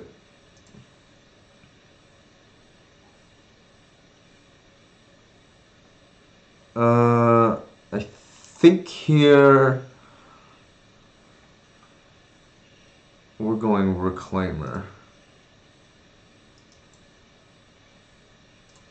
Like, don't get me wrong, I think it's like fine. I just don't think it goes in this deck for a multitude of reasons. Because of the most egregious part about it to me is a black 3-drop. Like, I mentioned earlier in my stream, I want to vomit my hand by turn 4.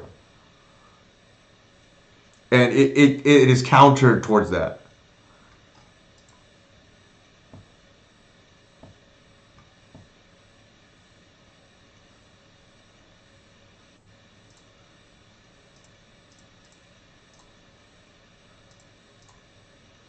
I'm going to fetch Bayou here in case they... I don't think they're going to go after my lands, but who knows. But yeah, the other thing is more minor, but it's still a thing too. I don't want to turn on Strix and Bowmasters against me. Strix is a little bit better in general because it makes so that I can't attack profitably with white, but now we can just Alpha Strike with Cub. But even ignoring Cub from before, the reason why I didn't play it is, like I said, that's like a third thing that was like less relevant but still relevant.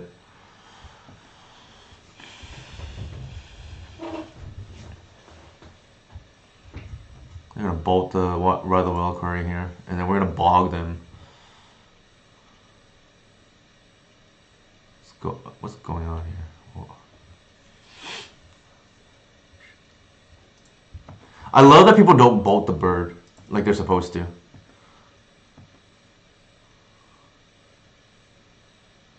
That's a hell of a card. I think we're gonna bog no matter what. And so the question is, do we hold up? I think if we bog no matter what, do we hold up Reclaimer so that we can safely connect with white? Probably.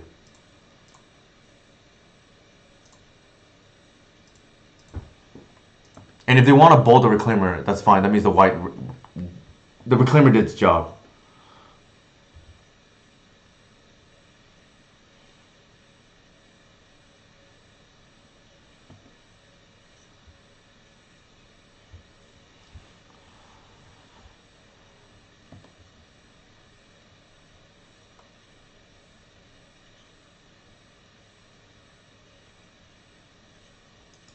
It pained me when I was only playing 3 copies, because for those who know me, this is my favorite creature. But then I'm up to 4 again. I just think the upside is too high. Ooh. I think we just take the free, whatever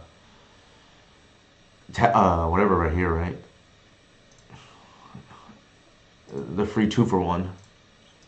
Or 0 for 1, I guess.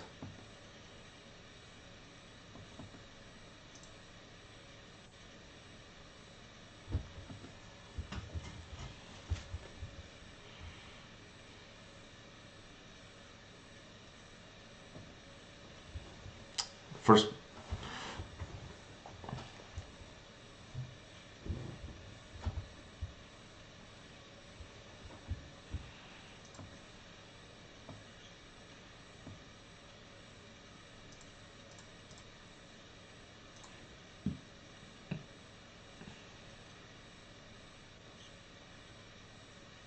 Maybe this draws out force.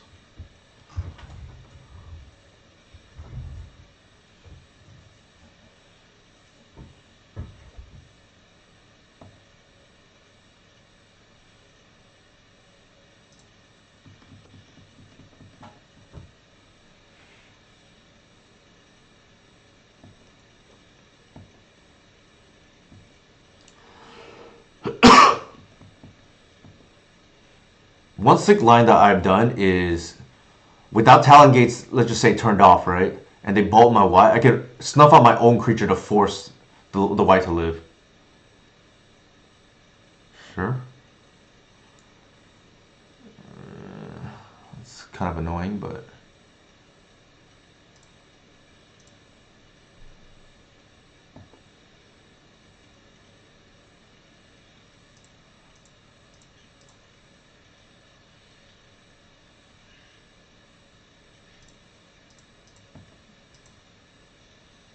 Actually, on this board state, maybe it's correct to get lair.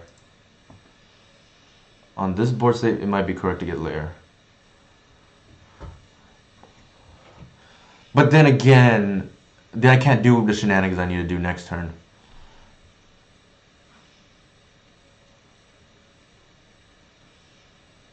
Ugh. Alright. Now I'm kind of glad I got the Cradle.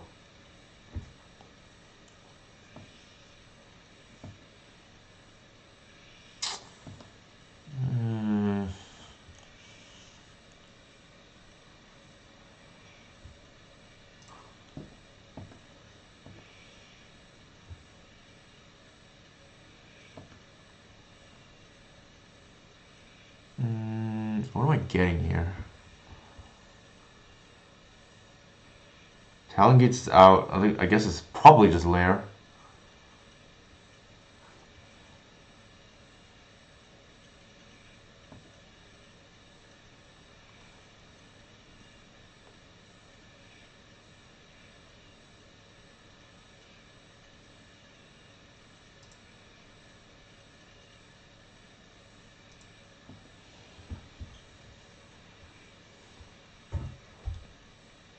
I can represent something, I guess. Leave my hand open.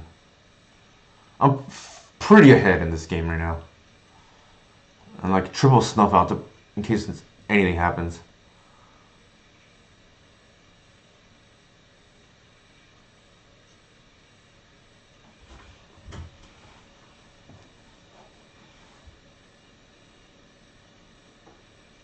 I feel like there's no reason to do anything here.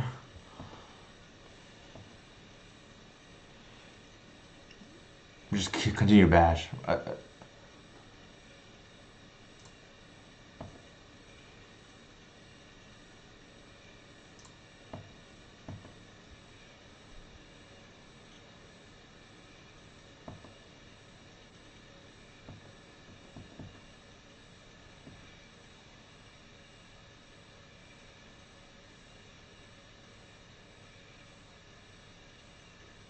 The game is probably already over. Mulligans command. Did not expect that. What in the world? That's annoying. My bog's gone. Sure. Sure, I guess. Now I don't really want to get the arbor.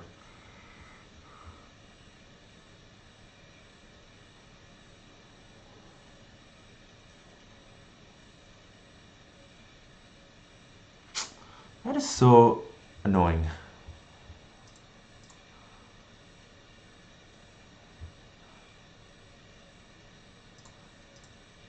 Sure.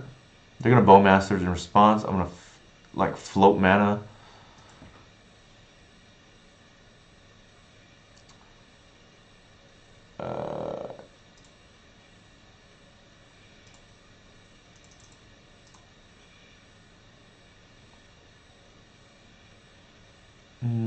Do I just get an armor here? Maybe, actually.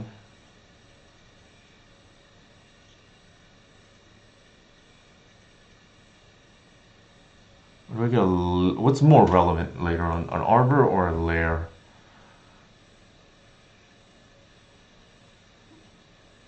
I think that lair is probably more relevant down the road.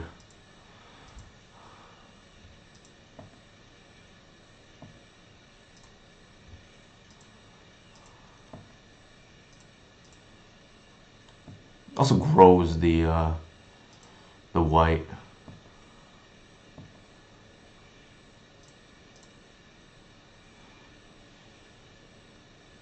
They have to block here.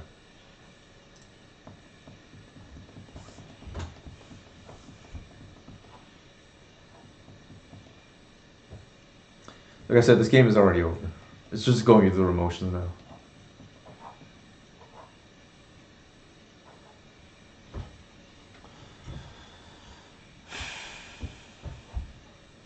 Sure.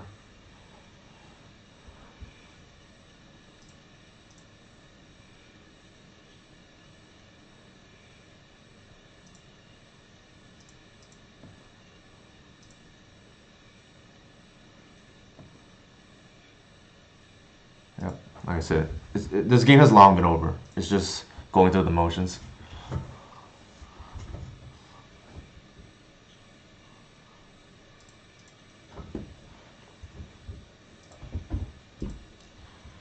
Against these tempo decks, untapping with this is basically game.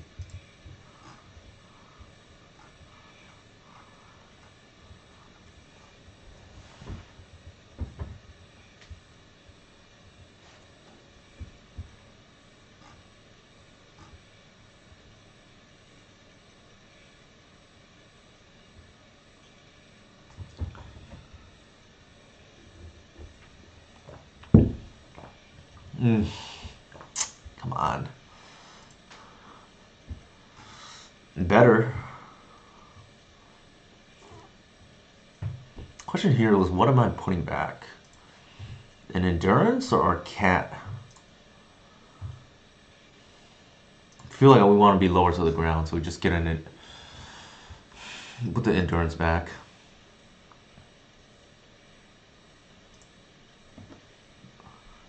We cast our spells, we probably win. Also, on the draw, maybe endurance is too slow. They probably have turn 2 Bowmasters for our turn 1 Hierarch, but then they tap out and do nothing on their turn 2. And I think if that happens, if we don't draw a 1-drop, then we probably go with Cub and be mana efficient. If we draw, ideally we draw a 1-drop and we go ramp into 1-drop, and then we set up for turn 3's Cub. The deck is designed to essentially withstand Bolt the Bird, even though the correct play from the opponent is still to Bolt the Bird. But sometimes you draw this and you don't have a 1-draw, right? It can happen.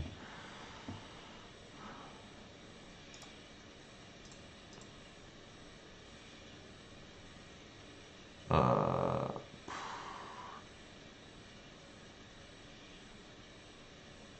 wonder if we just hit a land drops here.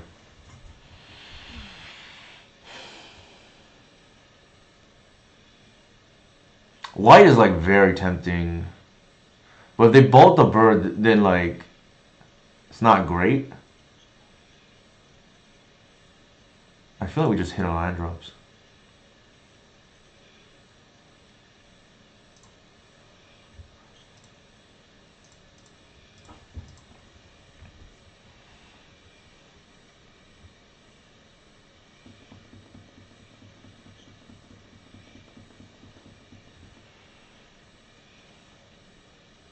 They're gonna hit the higher with the Bowmasters, most likely. Because if not now, then it gets worse and worse. That's okay.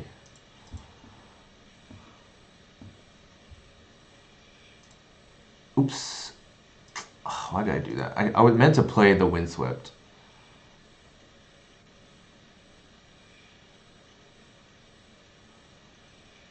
They play a Swamp. I'm a little nervous about like something like Harbinger.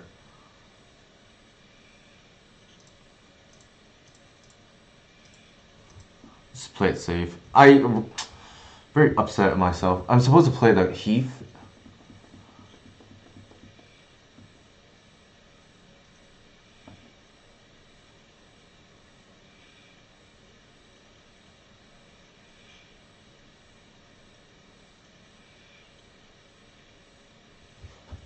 So I want to play through days here too.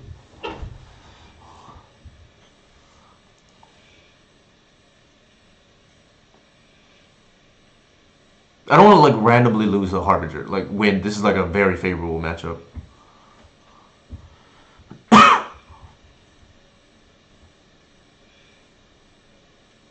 The misplay earlier was they know an extra land in my hand. I mean, maybe you're right. I don't know. Maybe they are a control deck. Okay, they're definitely a control. They're Grixis Control.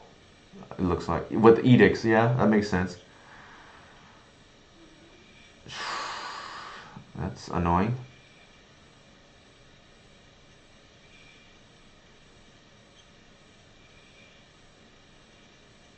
What in the world is going on?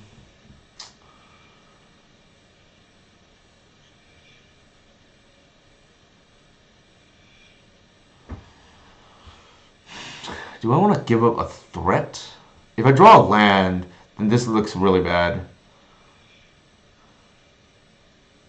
But 2 counters is not worth giving him a threat. I feel like this is going to be very attrition based.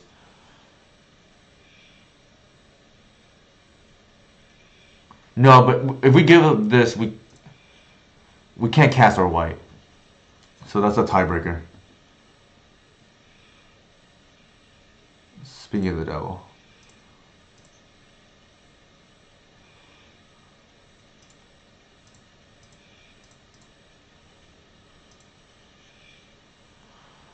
I wonder if I'm supposed to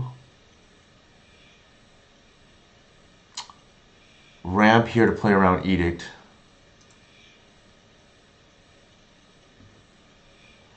I feel like the answer is no.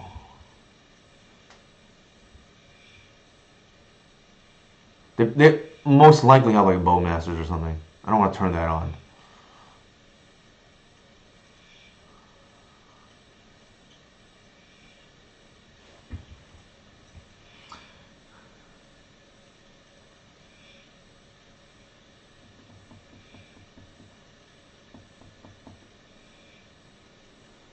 I don't know why I thought they were on like a temple list.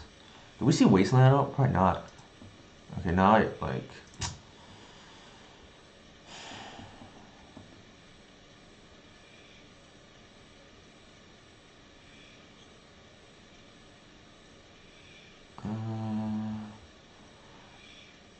I think we're gonna waste their mana here,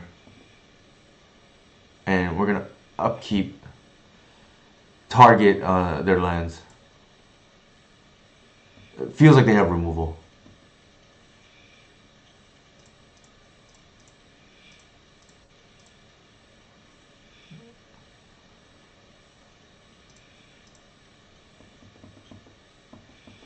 Like I said, I feel like we're gonna waste their mana.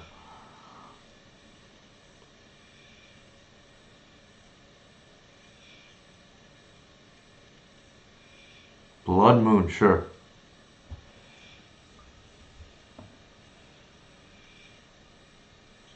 How is it that they naturally drew all their basics? What is going on?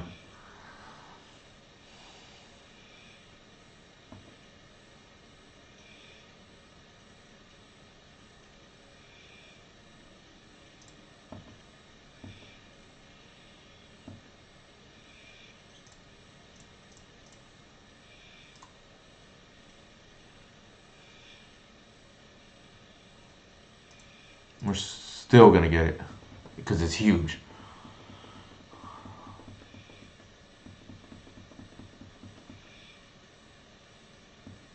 Come on.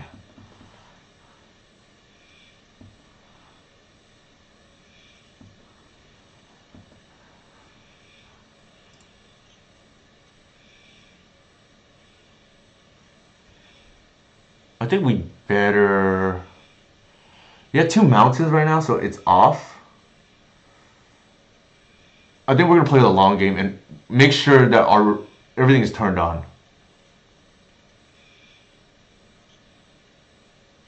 Okay. And we'll just pass.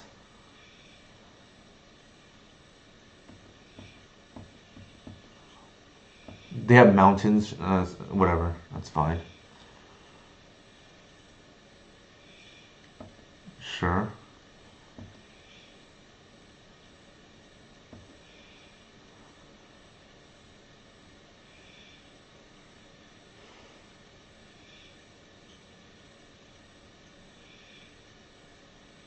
Is there a reason here to get a land? Probably not.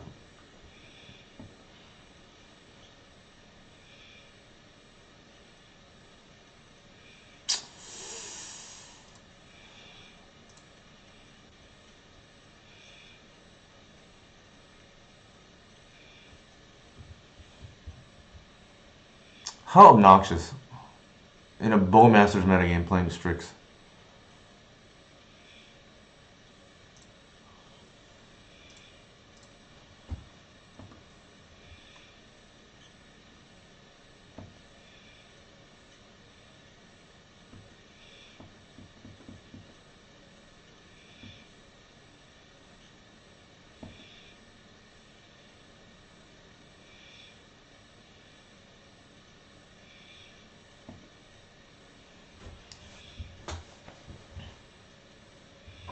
They had like, I think they drew all 3 basics too.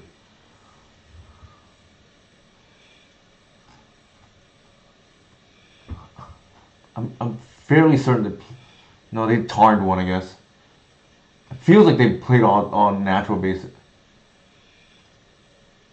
Maybe it was only the swamp. And I'm just like, no, they played island. Okay, so they had 2 of the 3, the 2 relevant ones, because mountain is trash in this deck in my opinion. I don't know why they're playing it. Your Blood Moon makes it a mountain already, but it's neither here nor there. Sure, that seemed awful to me.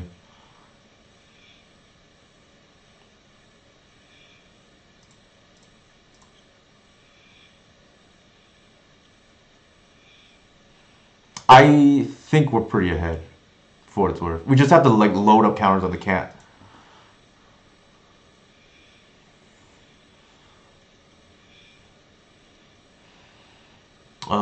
Let me think. Seems like I don't know. Seems kind of a stretch of their mana base. What am I doing here?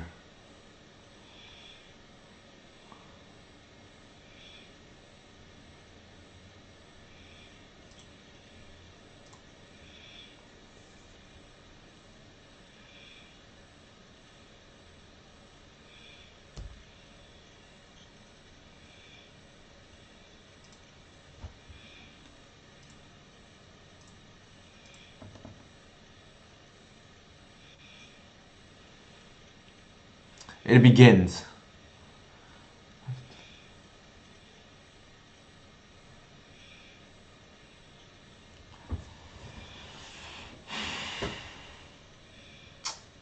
Would be nice to have a basic swamp here, but I guess it doesn't matter.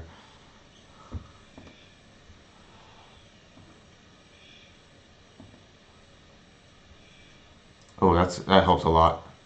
This might draw out force. It increases the clock big time. We'll just pass. We will pass.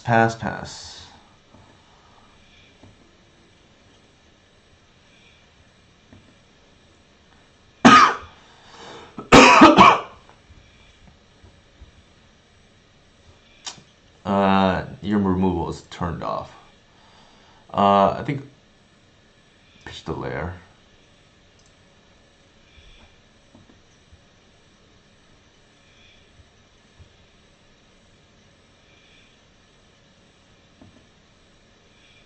Like their stuff's not gonna work against us anymore. Like they're on like a 2-ish turn clock before they're just dead to like a 8-8 or I'm sorry, like a 2020 cub.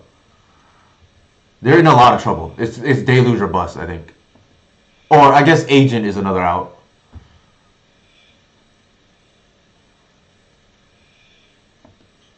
Pass.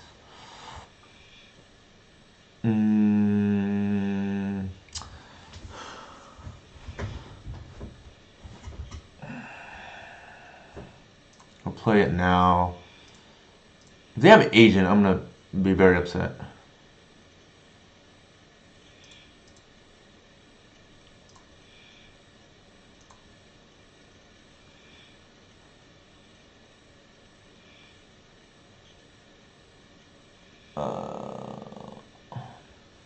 I guess I can get another arbor.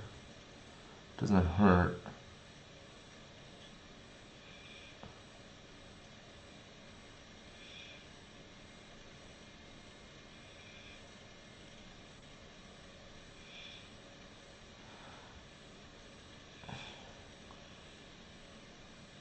I guess, do I want basic 4s or do I want...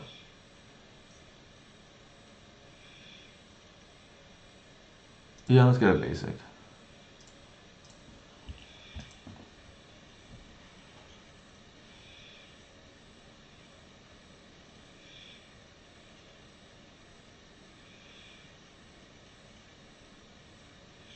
The odd thing about arbor is I like suddenly am vulnerable to plague engineer.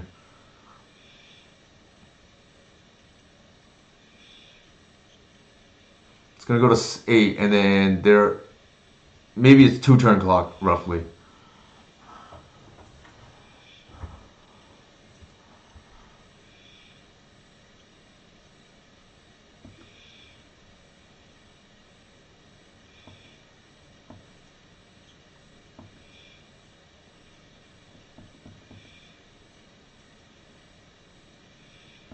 Yeah, it might be over. I don't know how they're gonna like Safekeeper's got the whole board state on lock.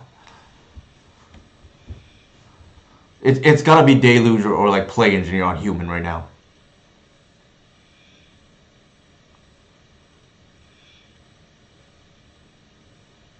And they can't even shuffle because of their own Blood Moon.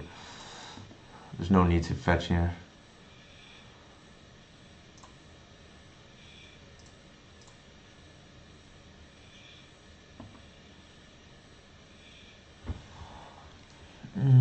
I think here, actually, it doubles, so that goes to 16, and then 17.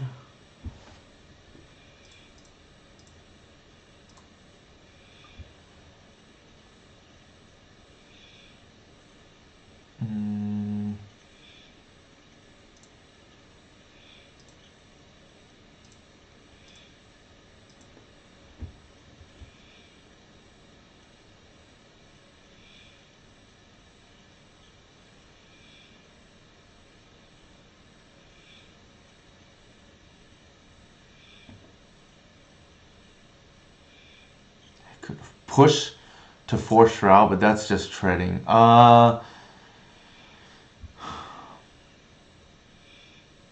They would have to block with Bowmasters and Strix here. And maybe it's... I don't think it's worth... Well, we would lose the cat. I don't know if that's worth it. They had just like more chump blocks later on. Yeah, let's just... One more turn.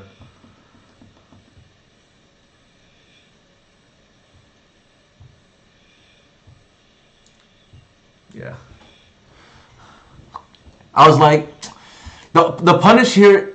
Also, they brainstormed. They didn't find anything, so we know what's coming up next. We just wait one more turn. Boom, hit this to like 30-30, and they're just dead, right?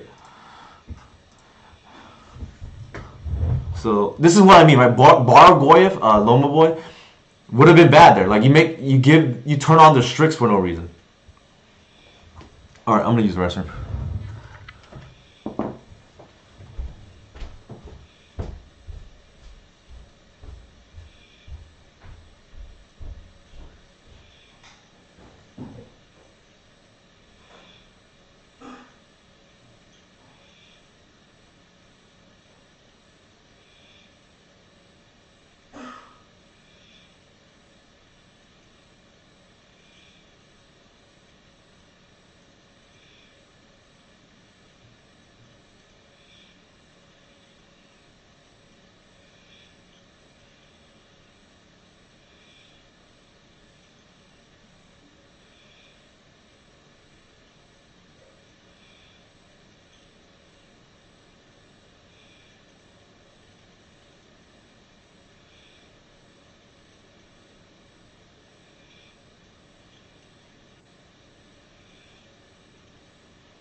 Alright, Reclaimer pretty much soloed that game there. Well, I guess with the help of, you know, our finisher, the cat, but, you know, just grinded out games. 'Cause what Reclaimer does is, it's like the green brainstorm, right? It turns all your excess lands into better lands.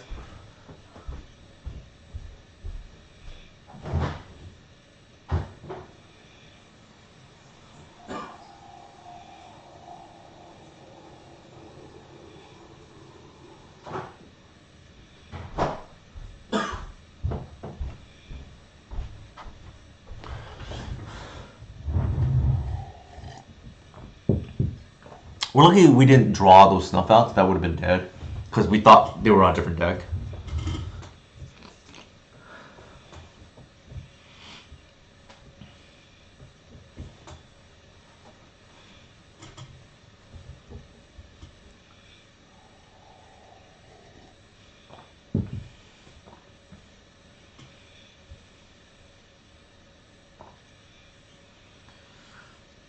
Quick recap for anybody joining us right now.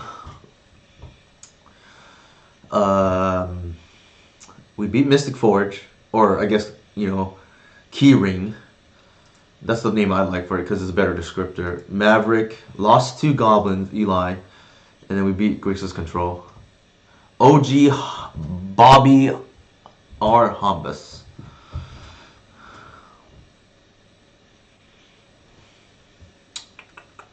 Seems reasonable. Cute.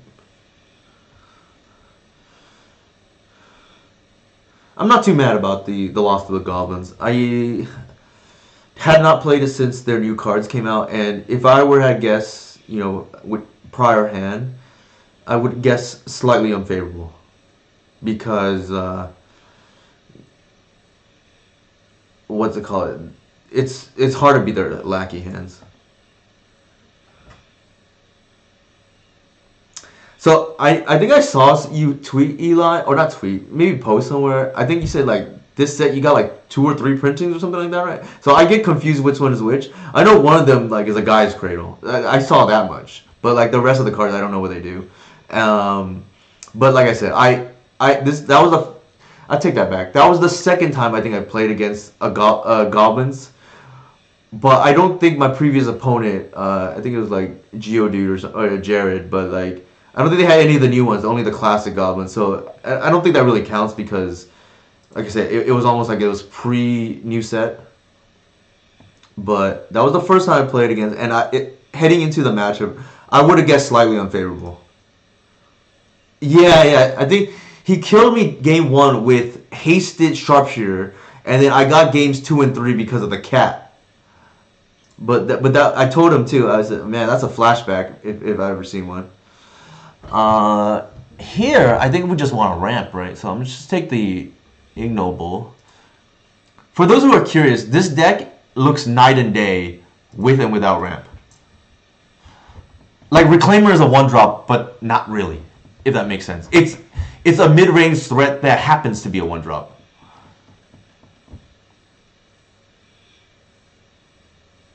Sharpshooter, that's very hateful, Eli. Come on. There's literally no 1/1s in the format right now. Like, the Elves or Nodulus is a big dog against Moonstompy. And that's true, that's fair. I mean, I can appreciate Hasted Lords. That is fair. I'm gonna run this into days right now. Ugh. That feels bad. I think it's correct though. Alright, we're going to not have this dazed. And if they daze the Reclaimer. I think that's probably okay. What am I going to get right now? Bayou? To be honest, yeah, you're probably right, Deemser. You're probably right. Alright, they don't have it. But, actually, to be fair, I think I'd rather the Cub get dazed than the Reclaimer. Like, low-key, Reclaimer is like a G. Okay, they seem to know that.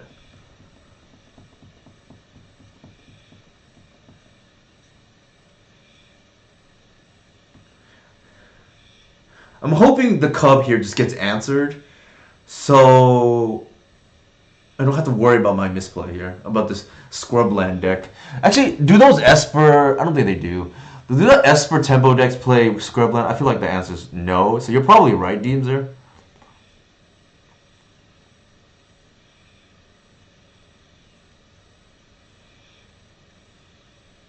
No, I feel you, Eli. As somebody who played, it's been a long time. Like I haven't touched paper, but I used to play Dual Commander before it was actually on MTGO, and just definitely just anything that's even remotely playable, and I would say loosely replayable. Anything that has a ability, right? I was playing those sack goblins like Prospector, uh, the Surgeon, the one that gives Sledder and the other Sledder. I was just playing anything. Just because you need a density of 1-drops, right? What is going on? Like...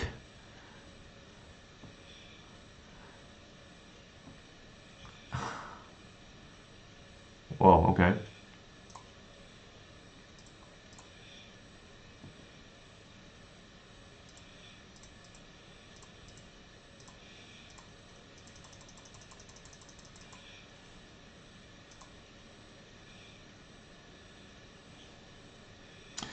You can convert 3... That, yeah, that's pretty... I mean, it looks pretty sweet. Spell Pierce. Alright.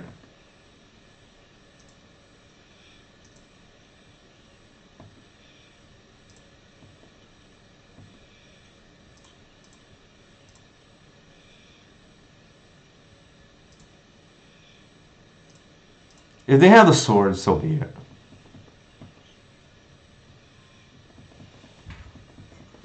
I'm kind of mad at myself now. I could have the extra damage from... It would be an 8/8. So they would be on a 1-turn clock. But because I didn't think about the Scrubland and just, you know, played around days when I didn't need to. Maybe that was a mistake. Like, it's a 2-turn clock instead of a 1-turn clock because of that, like, decision.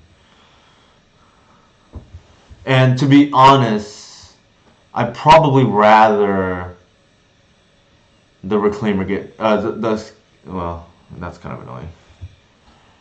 I'd rather the Cat probably get dazed too, to be honest, than the Reclaimer.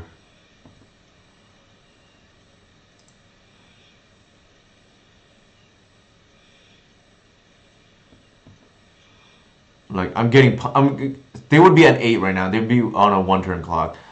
Instead, like, I effed up.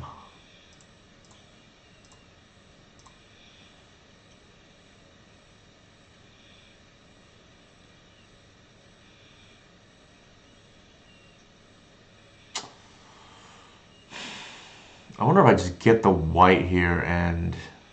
Or do I go for the kill? I feel like they would have... Maybe they would have killed already? How greedy do I want to be?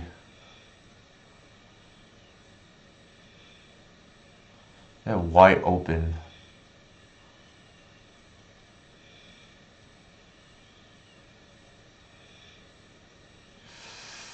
How greedy do I want to be?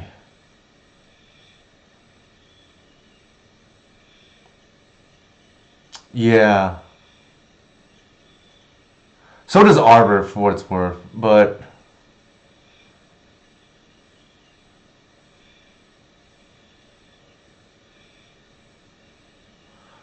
Let's just YOLO it. I feel like they don't have it.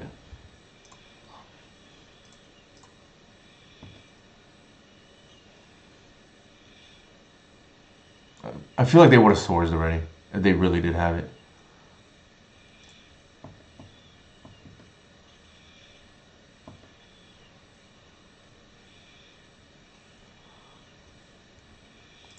Prepare to be... Okay, they definitely don't have it.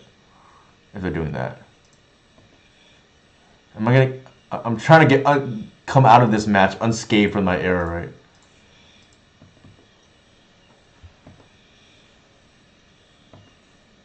Yes, thank goodness. Misplay, costing me the match unavoided. Yeah, and like I just got the impression that they didn't have it. Like I feel like they would have killed it, but you know, people have done strange things. I've been blown out by that kind of stuff before, so I wasn't like 100% sure. Now the question is, what are they on? Probably some kind of mid-range, Esperish mid-range deck. In that case, I don't really love Endurance or the Oof. Oof is really like just a one card slot Hail Mary against some of these Mystic Forge decks that we actually beat earlier this week. So I don't think I want Bog in this kind of matchup. I feel like this is a seized matchup. We didn't see any pressure from our opponent. They had a Tameo, but like, what else did they have? We didn't see much, I felt. They swords our thing. They spell pierce. Would control play spell pierce or tempo? I feel like control is more likely because they need one drop plays. This other stuff I don't think I want. Let's try it. The floor on Thoughtseize is higher than Snuff Out, so that's why I went with that. This is like as good as you can ask for. It's probably an average hand to be honest, actually. Obviously, you want a better 2-drop beginning. Also, shout out to Eli here. I think Eli's actually part of the content creator program already, so this hand just got worse. I was going to give Eli some play points, but it just occurred to me, I think Eli's probably already part of that program. So there you go. It was Eli's, what was I going to say? Eli did quietly also said here, what's the exact phrase? Getting the land sets up NO next turn, to be frank. So, you know, credit where credit is due. I have a lot of play points too, for what it's worth, but I don't play enough to like use it, and I'm tempted to just, I don't know what to use it on, to be honest. I haven't like thought too much about it, but a question I used to get asked a lot, like in the Glimpse Reclaimer days, is like, when is the correct timing to play a lair? In general, unless there's a definitive reason to not to, you just generally lead with that because you're more likely to be punished for not doing so. Ugh. You cancel into friendly. That's fair.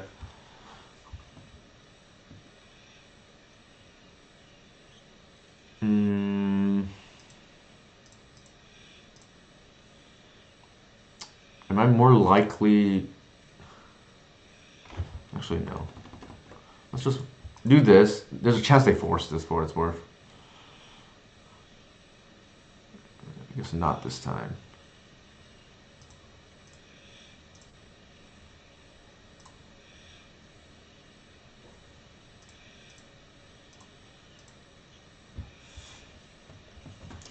I feel like I just want pressure. The cage is obnoxious though. And if they Plague Engineer us on human here, we're just effed. Literally the whole board. Never thought I'd see the day again where I'd be vulnerable to Plague Engineer. But here we are. This board is like super soft to Plague Engineer right now. Oh no, don't do it. Don't do it. Deluge? Oh my god. I mean, our hand can't play around that for what it's worth. So I don't mind it that much. I mean, we're going to lose to it, but like, I think our play was correct. That's a different way of putting it. Like, I think based on our hand,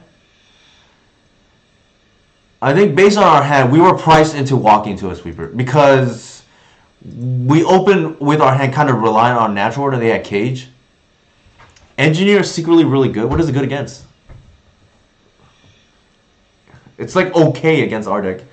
I've been on board playing pretty easily with this deck. It's just that board was gonna lose to it, but in general you don't have double safekeeper, you don't have double hierarch, right? Like, so I'm curious, what is it good against? Maybe Strix and Bowmasters? Yeah, but Nadu's kind of like on the downtick. I agree it's probably okay against Nadu, but like Yeah, maybe Strix and Bowmasters. If you know for the mirror, I guess. Uh, I do feel good about how we boarded though. I think having the Thoughtseize in was probably correct, but we didn't draw it to like hedge against the deluge. And beating this cage is gonna be rough here. I think I don't know. I can't speak for Eli. I'd imagine it's probably okay. I think it's like mid against me personally, and yeah, like I said, I think it's kind of mid against me.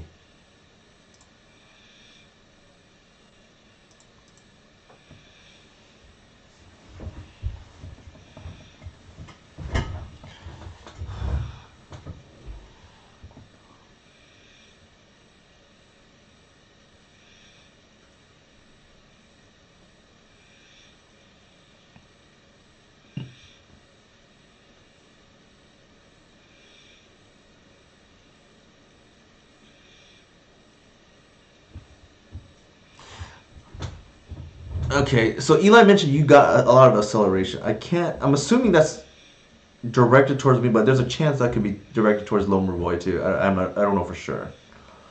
Because it's definitely true for me. Like we have 12 dorks more or less, right? If you count Green Sun.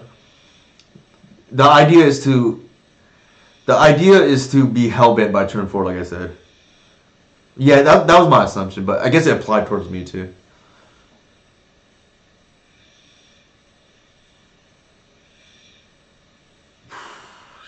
Sure. I think we're losing this game, like I said. That cage is kind of annoying. We can beat Cage out of these tempo decks. It is significantly harder to beat out of like a mid-range control deck because a big part of our plan is relying on natural order.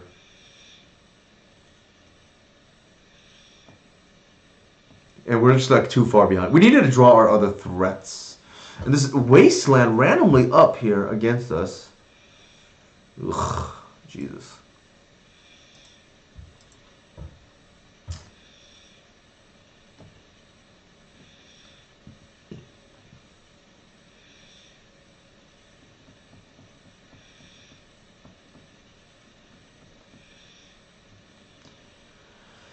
I mean, yes, I agree, but to be honest, I think we lost because of the cage this match because our hand, well, cage plus deluge really, right? I think that's why we lost. Not so much because of the Kaido. I think we just our hand couldn't play around that.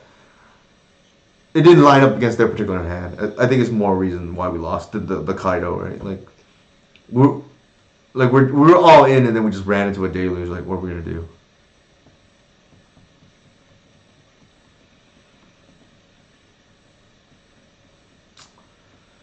I'm like thinking about packing it in already for this game. I don't see how we win this game. Natural orders off. Like they have chump blocks for their walkers. White's probably gonna get stunned pretty soon again.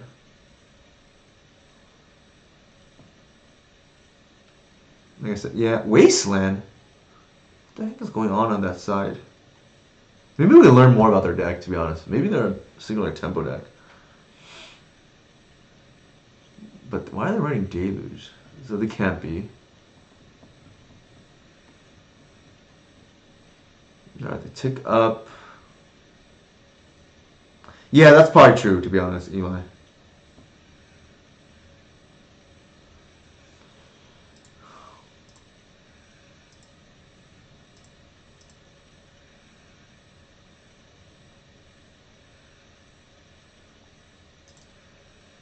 Oops.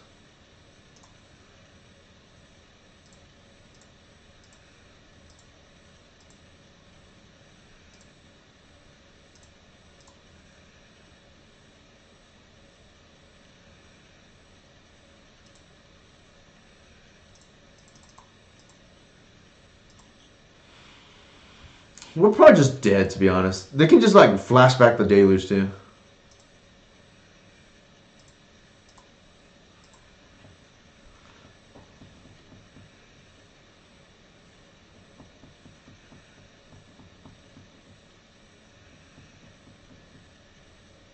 Yeah, my issue with Control is I just don't see how it ever beats an Ancient Tomb deck, and they probably are as configured currently. I think they can adjust the second part.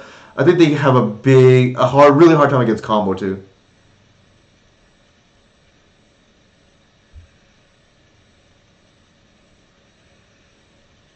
My issue with Eldrazi is it loses the Ancient Tomb Mirror to Moonstompy and what is it called? Painter is my issue with. Actually, this is probably useless. It probably doesn't do anything. I should not have done that. Not in hindsight. Yeah, it loses the Ancient Tomb's Mirror.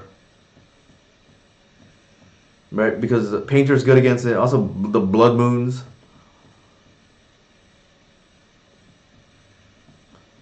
I should have probably packed it in a while ago. I apologize, chat. Yeah, it is definitely really funny. Fun fact, Mott's actually, months last year was like struggling a little bit when the initial Eldrazi decks came out with like Line Breaker and like had like turn 2 kills and whatnot. Still can, but like more difficult now. And he played in our deck, in the Cradle deck, a couple copies of Painter Server just to hose Eldrazi, and he 5-0'd with it. It's pretty funny. Alright, let's just pack it in. I don't know what I'm doing. Like, we're so far behind. Yeah. Alright, do we want to change anything based on the way this played out here? I don't think Endurance lines up really well with Bowmasters. I'm just going to take the chance that they don't draw at Cage. And if they do, we still can win, but it's harder.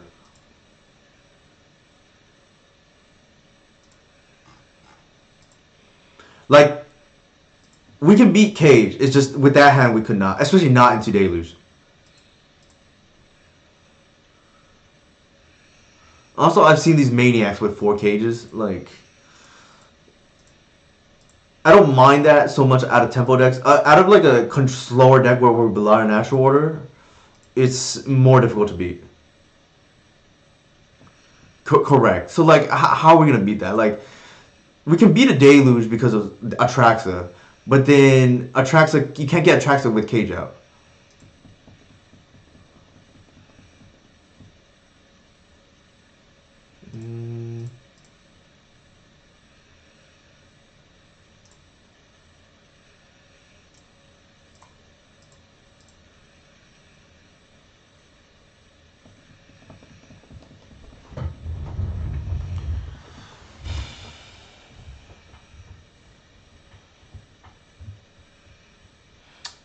So there was a decision there to be made. Given that the game is a little bit slower, I didn't want to ramp. Ugh, punished. I thought about Green Sun there for Arbor, but then, excuse me, punished.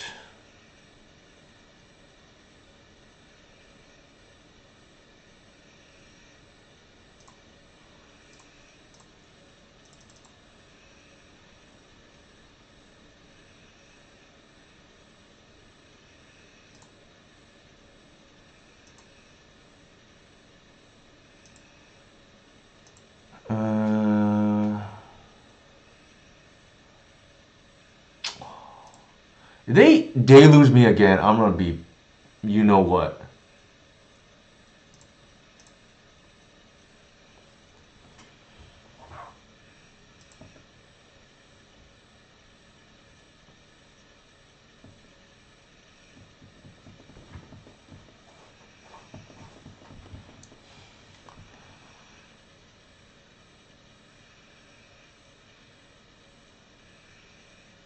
So I led with the Arbor there in case I drew a 1-drop like Safekeeper, and then I can cast and keep up Reclaimer, and I hit the Cub.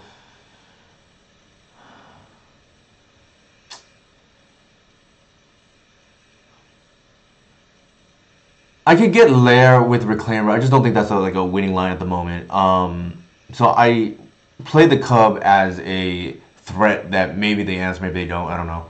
Like, my shields are settling down. Maybe I regret doing that.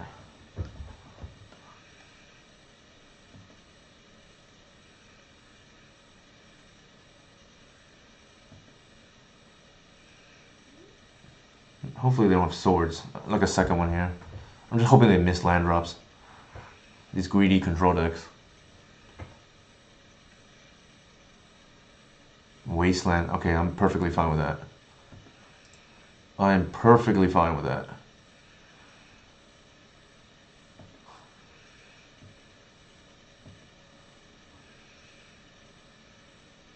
Okay.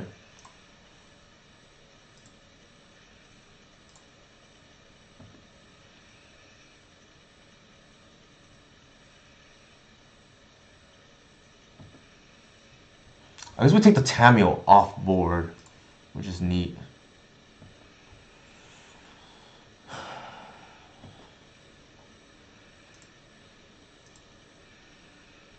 Probably get a basic here, I think. In case they have some shenanigans.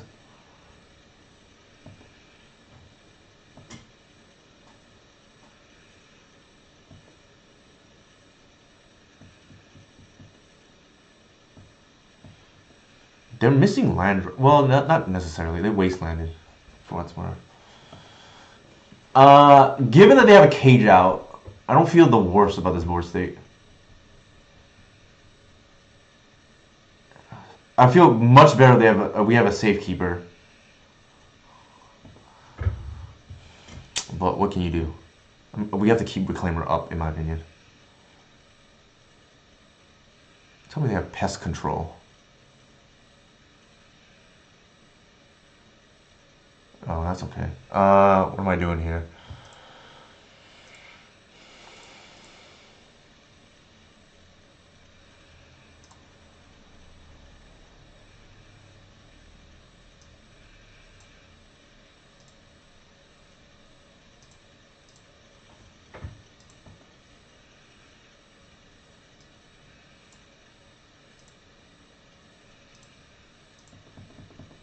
Oh, I did that luckily correctly by accident.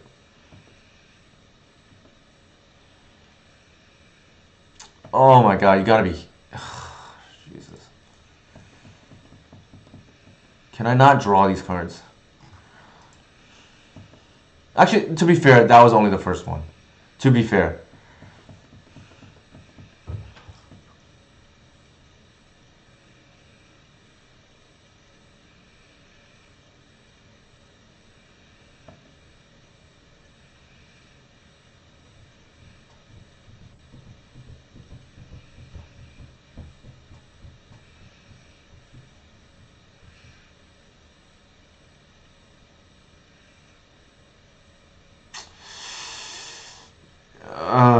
Not having the second talent gates here hurts, and I need to have safekeeper. That hurts.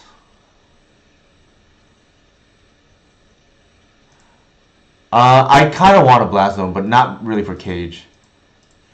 For these like go wide Nadu kind of or energy decks. Am I getting a lair here? Yeah, probably. In case I draw top deck Cradle.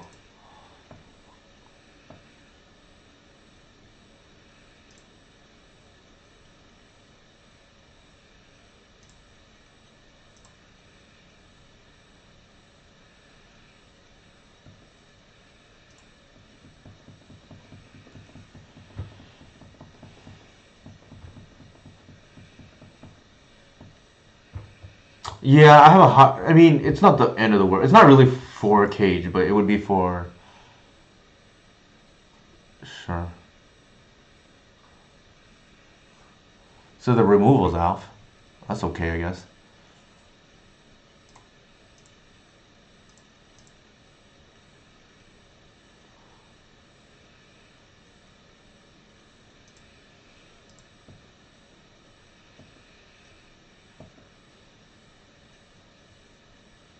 I guess so, yeah. Am I just bashing for 5 here? I think so.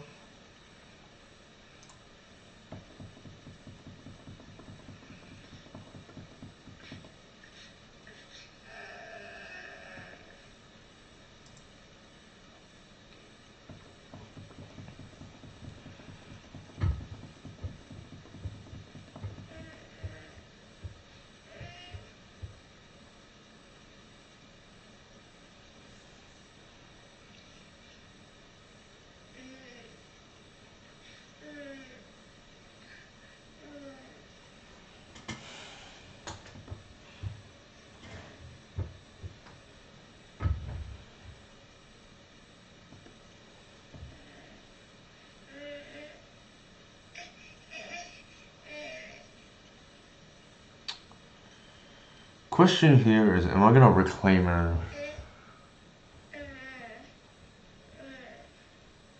It's lethal, but the problem with that is they're forced to a block. Do I want to relieve reclaimer? Like, what am I getting at?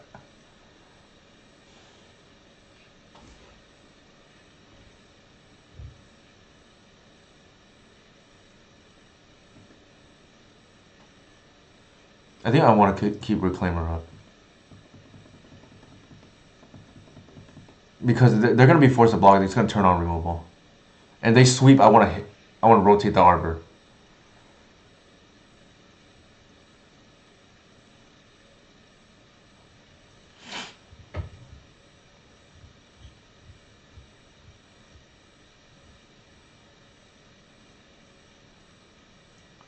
Sure. My mana's back online now.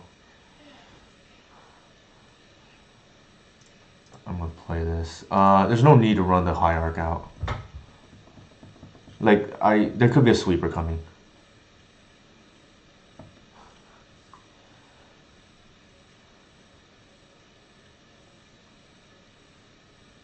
That is annoying.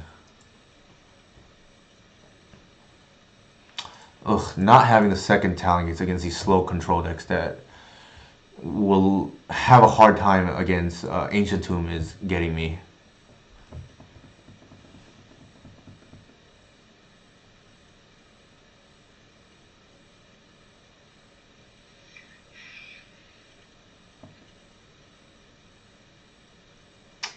It's annoying.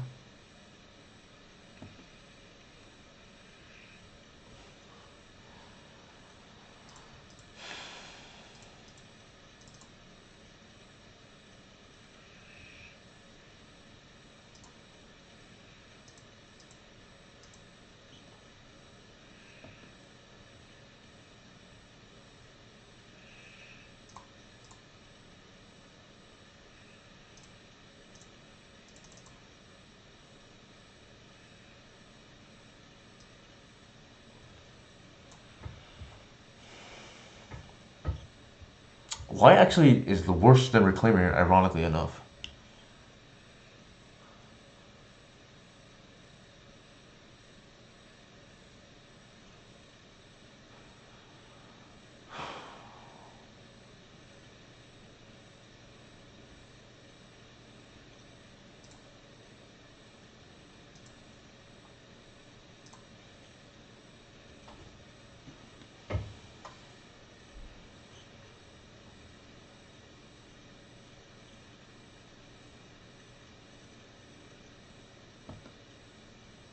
Sure. I think we pass. There's nothing we can do here.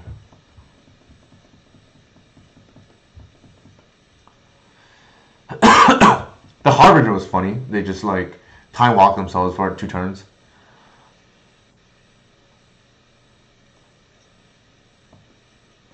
This is obnoxious. Like that we have this many targets for the cage.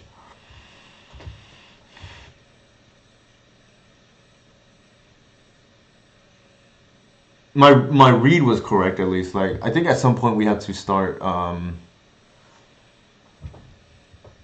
actually, maybe it was correct to just load up. I take that back. Maybe we let our opponent like be cut off 2 colors. We can still cast our spells and they can't. And I wonder if that was correct. We just play all our spells and then at some point we just alpha strike with everything. So we probably misplayed now that I think about it.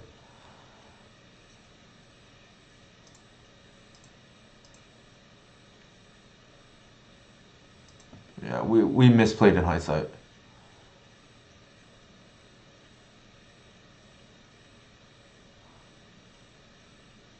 Sure.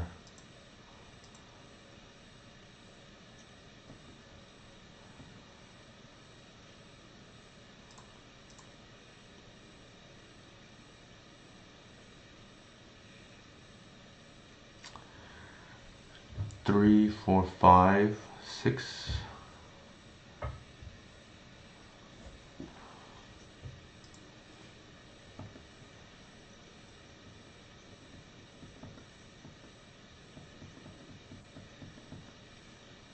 think we have to kill the Bargoy with the lair.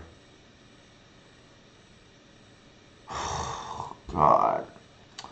I threw this game. That cage...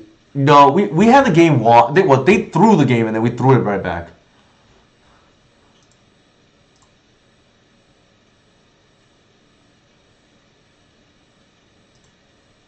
They threw the game and then we threw it right back.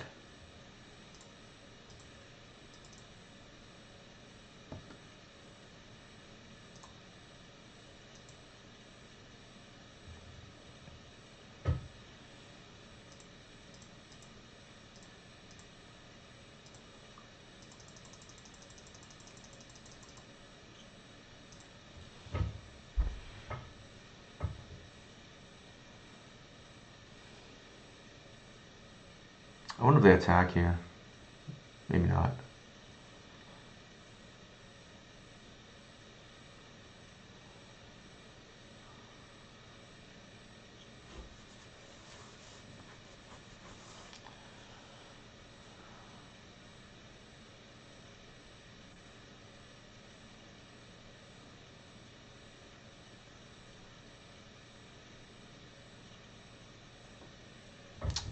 Like I said, we threw the game, they threw it right back.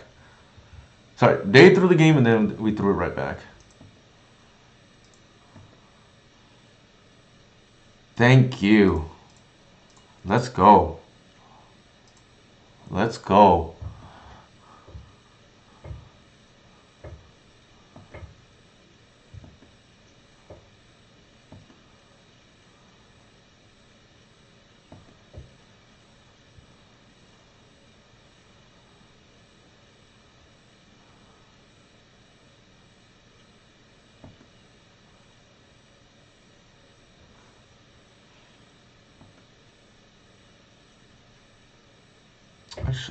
I should have passed there, maybe not. There's no more fetchables, so I think maybe that's okay.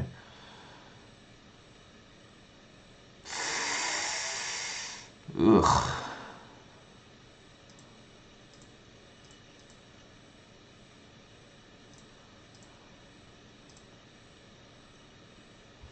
Actually, no, let's not do that.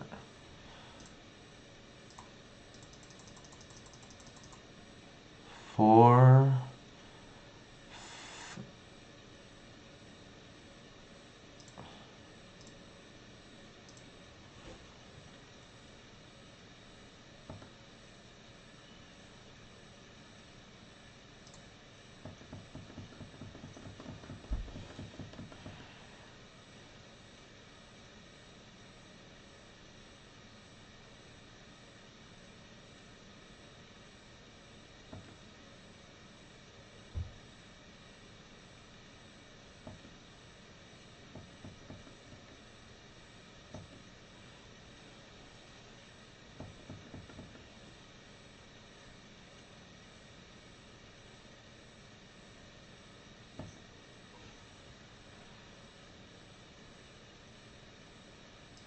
Maybe we can steal this game, the way it's going right now.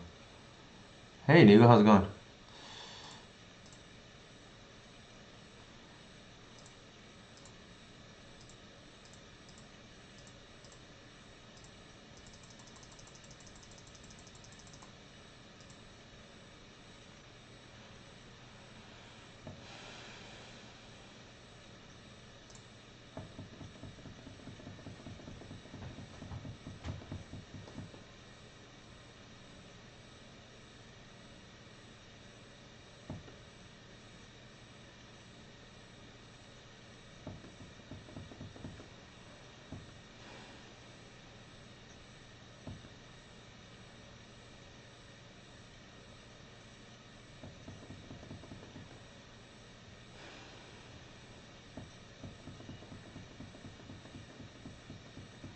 Possible I should be attacking, but I feel like leaving white on defense is pretty good.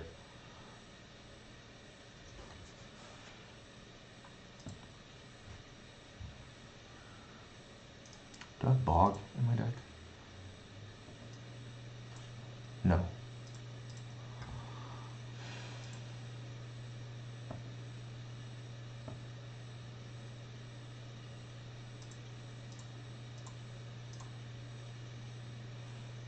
Let's see what they got.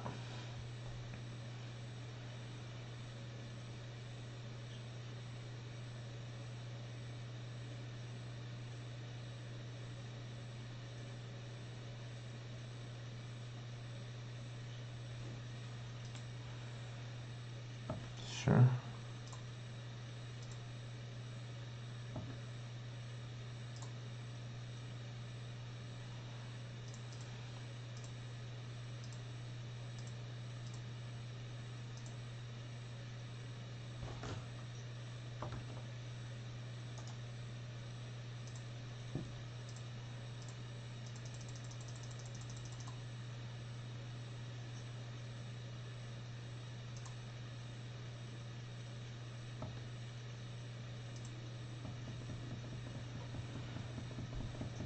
Leave the Reclaimer activation up.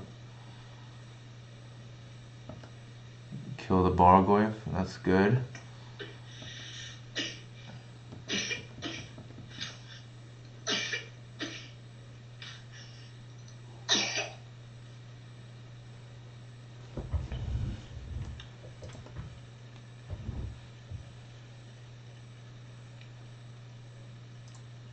It's time to deck thin.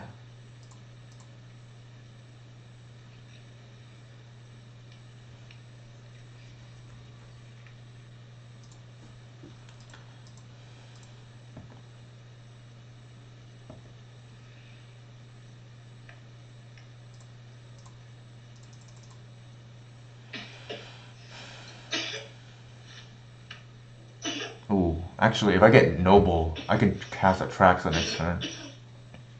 But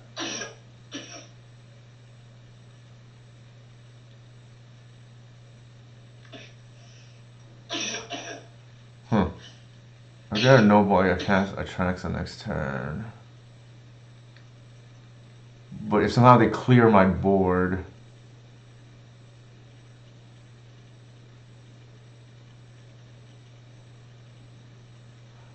yeah, let's go for the fun play.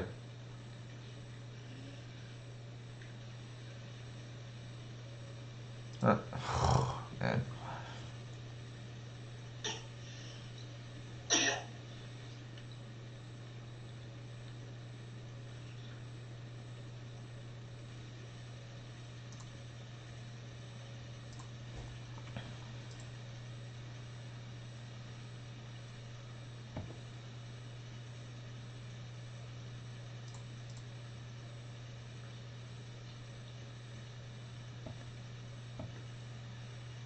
Oh, I messed up. That was bad.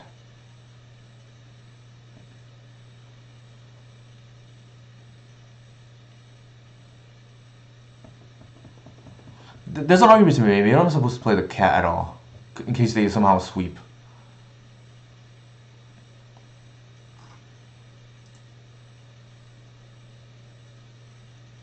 Alright, they just conceded. GG. Alright, we went 4-1. I don't mind that. We probably even played the best here, to be honest.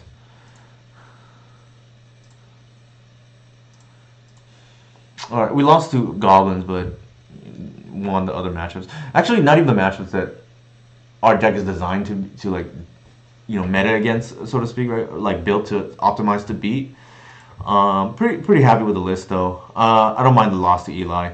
I think they're probably favored. I don't know about how much. I don't know how big he has in the sideboard, but definitely not game one. And then game two, like Cat's okay, but I think their haymakers are a little bit better than ours. All right, let's see. Also, I'm just hoping to dodge Eli, I guess, in an event, right? He's only one Goblin player. I don't think I would make any changes. The deck felt fine. We have snuff outs for the Goblin player. Goblins, but that's again, it's just one player, and this is a little bit vulnerable to their moon effects, but I think it's still good. It's just vulnerable to their moon effect. What do you think of deck, and would you build it in paper? Yeah, I would build it in paper. I think the deck's really good. I think it's with the addition of Cub to essentially really now flipped the Ancient Tomb matchups to, I would say, maybe slightly unfavorable before to, I would say, slightly favorable now. Better than even, but it's that dramatic, especially against Moonstompy, where they have a very difficult time beating a 2-mana 4/4. Or the other day I got a 2-mana 5/5 because of Green Sun on turn 2. They just have a really hard time beating these big static like Tarmogoyfs, especially with Trample. So I think unless your metagame is like all Storm, I like where this deck is positioned at the moment. The sideboard is also very flexible depending on what you play against. And one of the issues with the deck before that's been brought up, by Eli, and I noticed it myself, was the fail rate was kind of high because you had like 2 Talon Gates, you had like a Underground Mortuary, you had Bog that you don't really want to draw, Arbors that you want to draw, Hoof you don't really want to draw. That has largely now been addressed. That was like, in my opinion, one of the biggest problems with the deck. And this deck is just so much leaner in terms of like not having too many of these excess cards that causes mulligans essentially. And like I said, it hurt us there against the control player because we didn't have the second Talon Gates, but we won anyways.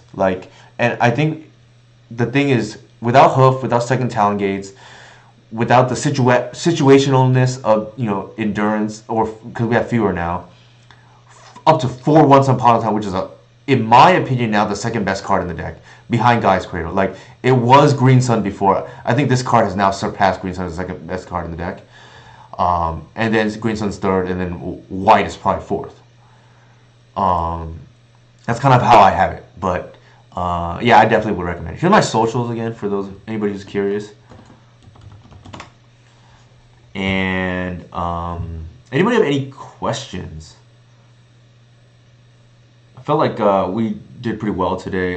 We didn't get the 5-0, but like I said, I think we showcased what the deck is capable of. Reclaimer looked very good tonight. Like, in a lot of these matches, it looked like it was the best card. I know it was very situational, like, a Magus was out or something like that, or we didn't want to stack creatures because of Cage and we can't get it with White.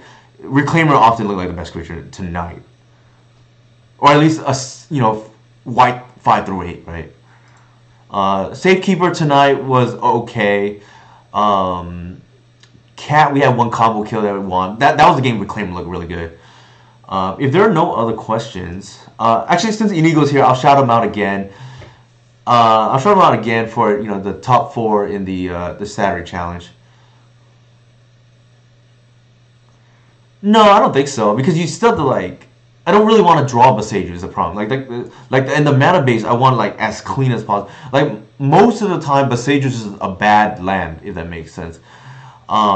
Is 3? No, because it's just a free win. Like, a lot of decks just cannot beat this card, especially Stompy, where the matchup is kind of volatile. Like, yes, we're slightly favored now, in my opinion, but again, the hand is just so high variance. You just want a haymaker, and you count to 4, they lose, right? So no, I don't think it's too many. I think 4 would probably be too many because you don't really want to open with 2. And if you're only wearing 2, it's debatable whether Attrax is even worth it. I think 3 is the sweet spot. You want to see 1. This card is, I wanted to play 4, but it's just, you cannot afford to draw 2. We drew 2 in that one match, and we just got blown out of the waters by Deluge. Granted, that hand was all in on Natural Order, and they had a Cage, but I think the numbers are correct. Like, we're playing 4 of the best card. Reclaimers 4, 8 Exalted Hierarchs. Ideally, we have, another, black producing, Golgari one, but, we'll settle with Noble for now. We're 1 step away from casting Atraxa, but we already use the Talon Gates. 4 White's best creature in the deck. Cub, debatable whether it or Reclaimer is the second best creature in the deck. This card is very good, but again, you need to be turned on by White, and in fair matchups, if you have an active White, you're probably winning already. Turned on by Reclaimer, which is why we're playing 4. Once playing 4. Endurance, we have 3. It's for mapping purposes. I only need 5 cards out of the sideboard against Tempo, so 4 Snuff Outs and an Endurance. That's why I have 2 Fairies. And then the numbers are the numbers, right? Alright, any other questions?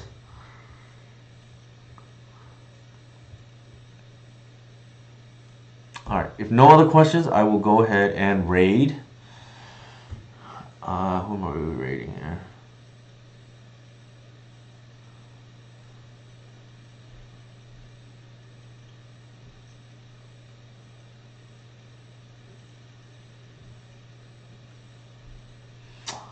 I guess if you want to see modern, or if you want to see.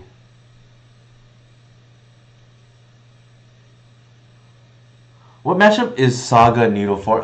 Creature combo, Mystic Forge. I mean the Karn Forge / KeyRing deck. Anything where like Graveyard Hate is not relevant and it's not like it's like an unfair matchup. You need your best creature to be on. Possible replacements for Reclaimer, none. It was impressive tonight. I love having 4 again. Like it was very good tonight. I also like this deck just wants more 1-drops. Like. Because it's a guy's Cradle deck at the end of the day. Like, we're playing unfairly, right? Alright, any other questions? My socials are there. Hopefully you enjoyed the raid tonight. We'll raid Isaiah Magic.